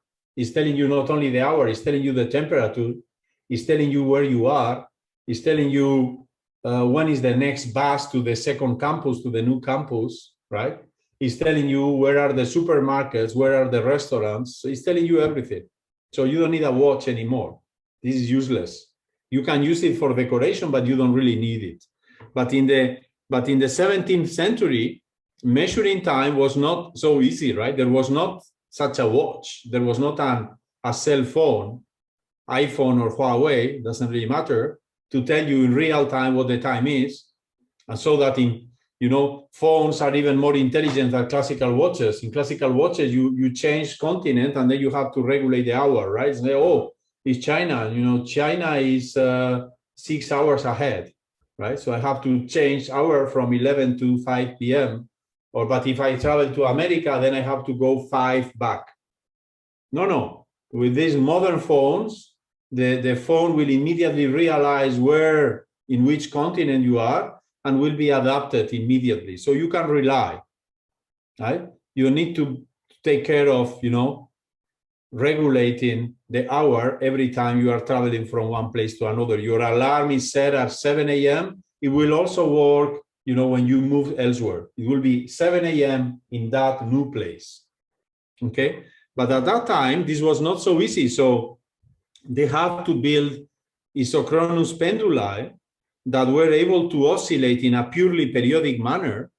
Because you see, if you have a device that is oscillating in a purely periodic manner, and you know that every oscillation is 1 second, then it's very easy to count time, right? Because we have an intuition about the time, but not so clear, right? So I could have a guess of how much I could present in this first 3 hours lecture, but not exactly, right? Because, time evolves, the way we experience time evolution is quite nonlinear. It depends on how do we feel that day, how many questions there are, how many ideas are coming to my mind when I am telling you about all this. Then I can get longer or shorter.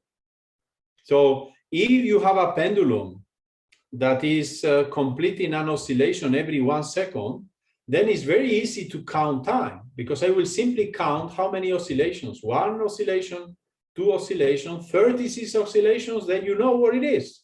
36 oscillations means 36 seconds. So, at that time, vibrations of pendula was a critical topic in order to get, people oriented in space and time. It was not just about dynamical systems or observations of curious periodic dynamics. And you see, as soon as you put, this is the same as happens when you are, if I tell you that you have a pendulum which is periodic and is oscillating with period 1, with this you can count time. 1 oscillation, 1 time, 1 second. So 25 oscillations, 25 seconds. That everyone understands. But now you say, no, but I know a pendulum should be described by an harmonic oscillator. The harmonic oscillator, of course, in general, in principle, is a nonlinear dynamical system. But let us consider it in the linearized regime, right? In which I make it, just to simplify the presentation, linear. Okay? And then as soon as you put equations on it, you see that there are phenomena that you didn't completely expect, that were not so intuitive. These computations were done by Lord Maxwell back in 1868. It was, during the Industrial Revolution, this ball regulation mechanism to keep the steam engine, constant pressure, so to guarantee, the optimal, homogeneous, uniform performance of the locomotive of the trains, right? He observed that the behavior of that system was not that easy to anticipate.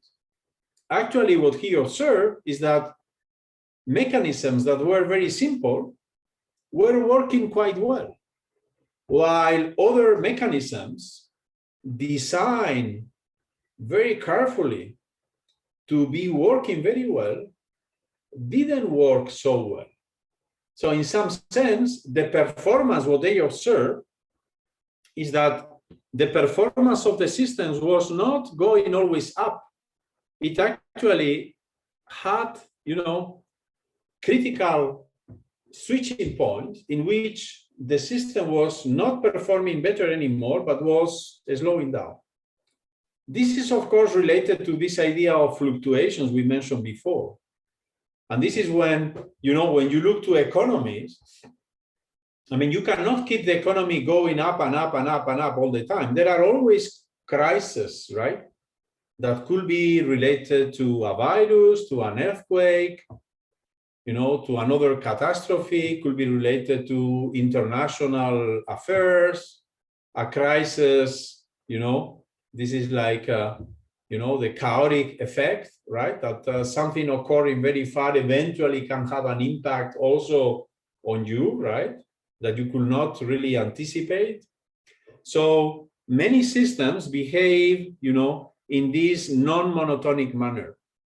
But even though we know that systems do not behave in this monotonic manner, oftentimes we fail to anticipate this time of crisis, right? And this is why, people invest in the stock market, and they are so happy because they are earning more and more and more until the day that there is a crack, and then there is a loss of 40%, and then all the earnings of a few years are lost in just one evening. Of course, if you will have been able to anticipate this crack, you will have exited the stock market the day before, and you will have collected all your savings, all your earnings. But because you were not able to anticipate that critical evening, the day after is too late. Yeah, you go back to this situation where you have lost all the increase of your interest rate during, say, a few years, just in one evening. So this is what Lord Maxwell observed. He said, why these mechanical systems that after all are not so sophisticated, why they don't behave in a monotonic manner? And he basically did the following computation. He said, okay, this is the harmonic oscillator. So this is just, is simply giving me the oscillations of a spring. X is the amplitude, and then the spring is oscillating ping pong, ping pong, ping pong, left and right, left and right, left and right. I know the solutions of this system are very simple, right? It's simply going to be alpha cosine t plus beta sine t. So this will be a purely periodic oscillation. So you see, in this spring, there is not dissipation built in. This is an ideal spring in which the amplitude of the oscillations will stay forever, right? This never occurs. There is always fatigue in mechanical systems, right? So it's like, you know, regardless of how well you are trained, I mean, you can run 10 kilometers per hour. I mean, and you are well trained, you can do it for maybe 10 or 40 or 100 kilometers, but nobody, there is no human able to run 10 kilometers per hour during an infinite time, right? Life has a finite span. So it will never be this perfect oscillatory signal preserving amplitude, okay? But in this ideal system, in which there is not dissipation built in, the oscillations are purely, you know, conservative. The period in time is 2 pi, is perfect, you know, independent of what the initial data alpha and beta are. The periodic behavior is always with the same period 2 pi, right? And the energy is conserved. How do you see the conservation of energy? Well, that's very simple, right? So the conservation of energy comes out simply from the fact that if I multiply the equation by x prime, what I realize in the first term is that x double prime times x prime is the time derivative of x prime squared with a half. And the term x times x prime is just the time derivative of x squared. So what I see is that the energy, which is just the superposition of the potential energy here and the kinetic energy here, this energy, because of this law, is constant in time. Okay, so this is an ideal mechanism that, as I said, is impossible in nature because there is always some dissipation built in nature, some friction, some fatigue, right? Some finite lifespan, you know, organisms are born and they die, right? In this purely oscillatory mechanism, the energy is conserved. And then Lord Maxwell said, well, but there is normally dissipation built in. How do I model dissipation? Well, this is the simplest way of, modeling dissipation through friction, right? K is a positive parameter, can be small or can be large, but it's always positive, right? So K small means little friction. K large means large friction, right? So this is like, you know, you are biking and you are doing it on campus on an asphaltic, say, road, then you bike very smoothly and everything is very simple. But if you decide to bike on the beach, you know, with sun, then you realize how hard it is, even it can be even impossible, right? If the sand is too soft, is too dry, you will simply stagnate. You will not be able even to move, right? So this is related to, of course, this dissipation coefficient. When K is large, there is a lot of dissipation, so most of your energy is lost, right? On friction with the environment, and the motion is very slow or even, you know, null. While if the dissipation is low, of course, you feel that you need to, you know, work harder than expected, but you can still nicely evolve. Then what Lord Maxwell said, let me analyze how this purely harmonic oscillation in which energy, amplitude, and period are perfectly conserved, how this oscillation is perturbed when I take into account, you know, the effect of friction. Of course, nowadays for us, this is a very simple problem, right? We say, well, I mean, this is really the first example in the course, in the bachelor course of ordinary differential equations. This is a linear differential equation with constant coefficients of order 2. So, of course, I know that, here I have written the solution in the form of trigonometric functions. But in fact, I know that to have a better understanding of this, it is even better to write it in this complementary, completely identical manner as the combination of two complex exponentials, right?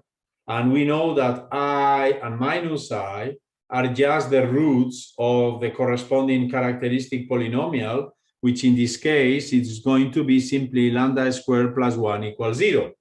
And this is what leads to the fact that lambda squared is minus 1, so lambda is plus or minus I, and then, the solution is the combination of these two complex exponentials, and this can be rewritten as a combination of sine and cosine. Okay, a pure harmonic oscillation. So energy is conserved until I put damping on it. This friction term makes me lose energy. Okay, so then in order to really compute how things are ongoing, I have now to solve, right, the new equation, the new characteristic equation associated, to this new second order in time system in which the friction term is included. In that case, the characteristic polynomial is this. And when I compute the roots, I have these roots. So it's minus k plus minus the square root of k squared minus 4 times a and c is 4 divided everything by 2. Okay. And then, of course, when I observe this, I say, well, it's more complicated. Of course, when k is equal to 0, this goes away. This is the square root of minus 4. The square root of minus 4 is plus minus 2i. And plus minus 2i divided by 2, this leads to lambda equal plus minus I, right? So I know that, when I am dealing with the purely conservative case, the two roots are plus I and minus I on the complex plane. But now k is positive. When k is positive, what happens? When k is positive, if k is small, in particular smaller than 2 in amplitude, I see that k squared minus 4 is negative. And because this is negative, this is an imaginary number. And therefore, the real part of lambda for k small is minus k over 2. Oh, that's good, right? Because this means that, for k small, right, the two eigenvalues will be over there, right? And I draw them here. You see, I have drawn them in, in purpose with a smaller vertical component because this is so, right? So the amplitude here for k equals 0 was 2, because the square root of minus 4 gives me 2i. But when k is positive, this is smaller than minus 4. So the square root, the amplitude is going down, right?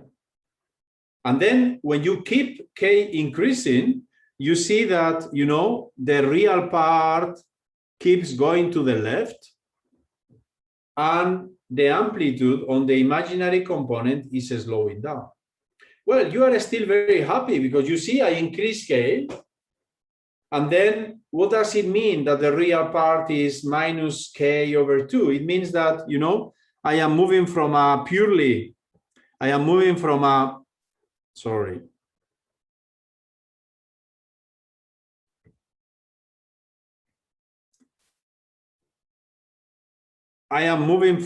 purely periodic oscillation into now a pattern in which, there is dissipation built in. And the more I increase the k,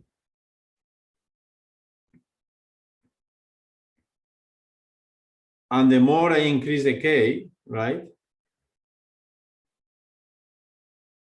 the more I increase the k, the more the decay will be. okay? But there is a point, a value of k, where something singular happens, right? So as we said, the spectrum that was for k equals 0, located on the imaginary axis with a purely oscillatory behavior, the spectrum started to shift to the left, but also the amplitude on the imaginary vertical component was slowing down, right? So there is a critical value. Where is the critical value you observe in this very simple algebraic formula that you all know? What is the critical value? What is the value of k in which something happens?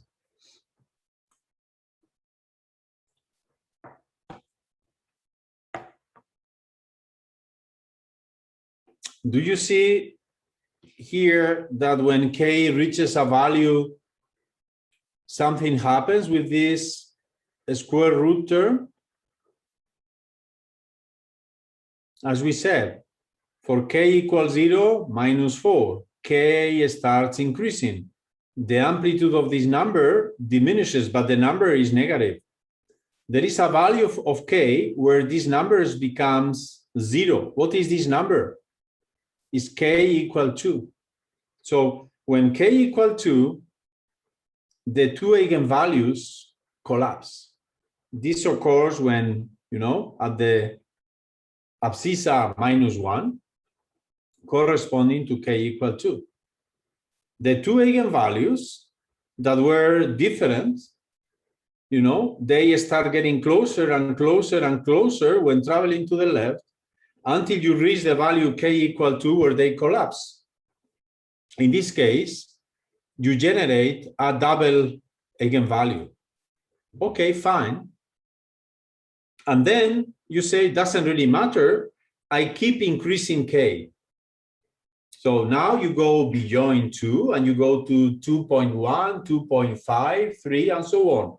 What happens then? When k is greater than 2 in amplitude, this number here is positive. And therefore, you have two square roots, plus and minus. Okay? And then you have two eigenvalues, lambda minus and lambda plus. And when you check the lambda plus, this is the number you get. You realize that actually this number now, you see, they are located in the following fashion. One goes to the left, lambda minus, but lambda plus is always to the right of minus 1. Actually, you see that when k goes to infinity, so you keep increasing the damping more and more and more and more.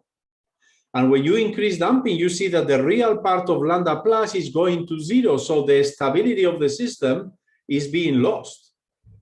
So the optimal damping rate is achieved when k is equal to 1. So it means that if you draw the graph of, say, k, say, friction coefficient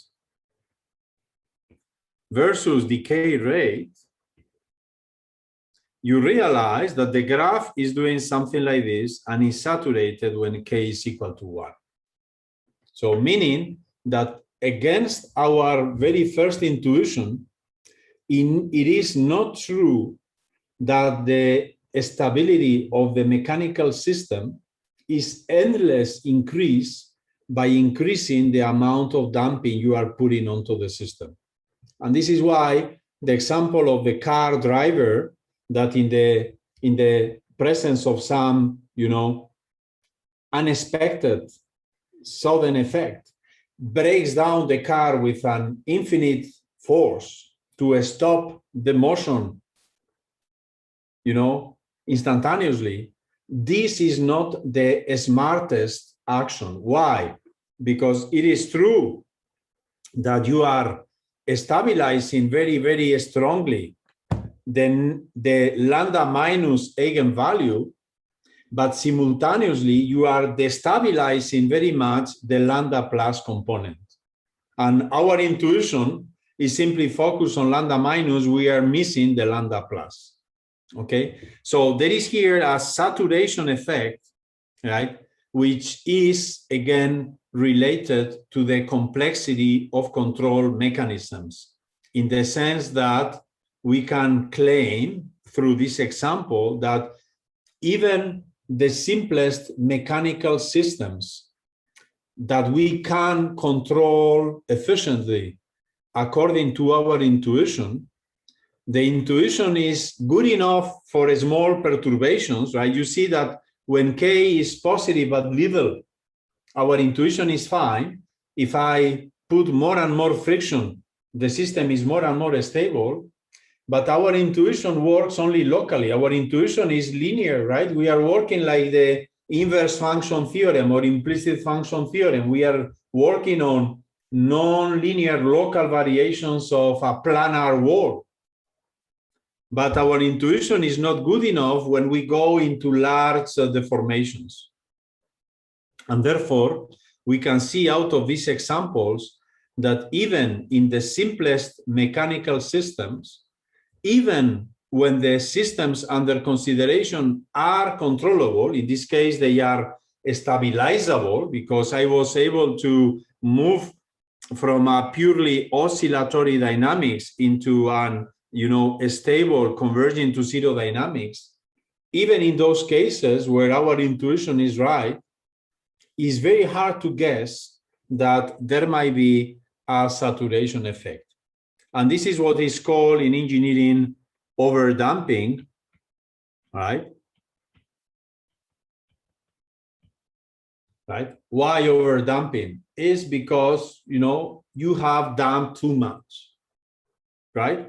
After K equal 2, right? So that was K equal 2. I think I wrote here K equal 1. It should be K equal 2 is the spectral abscissa, that is minus 1 because it's minus K over 2.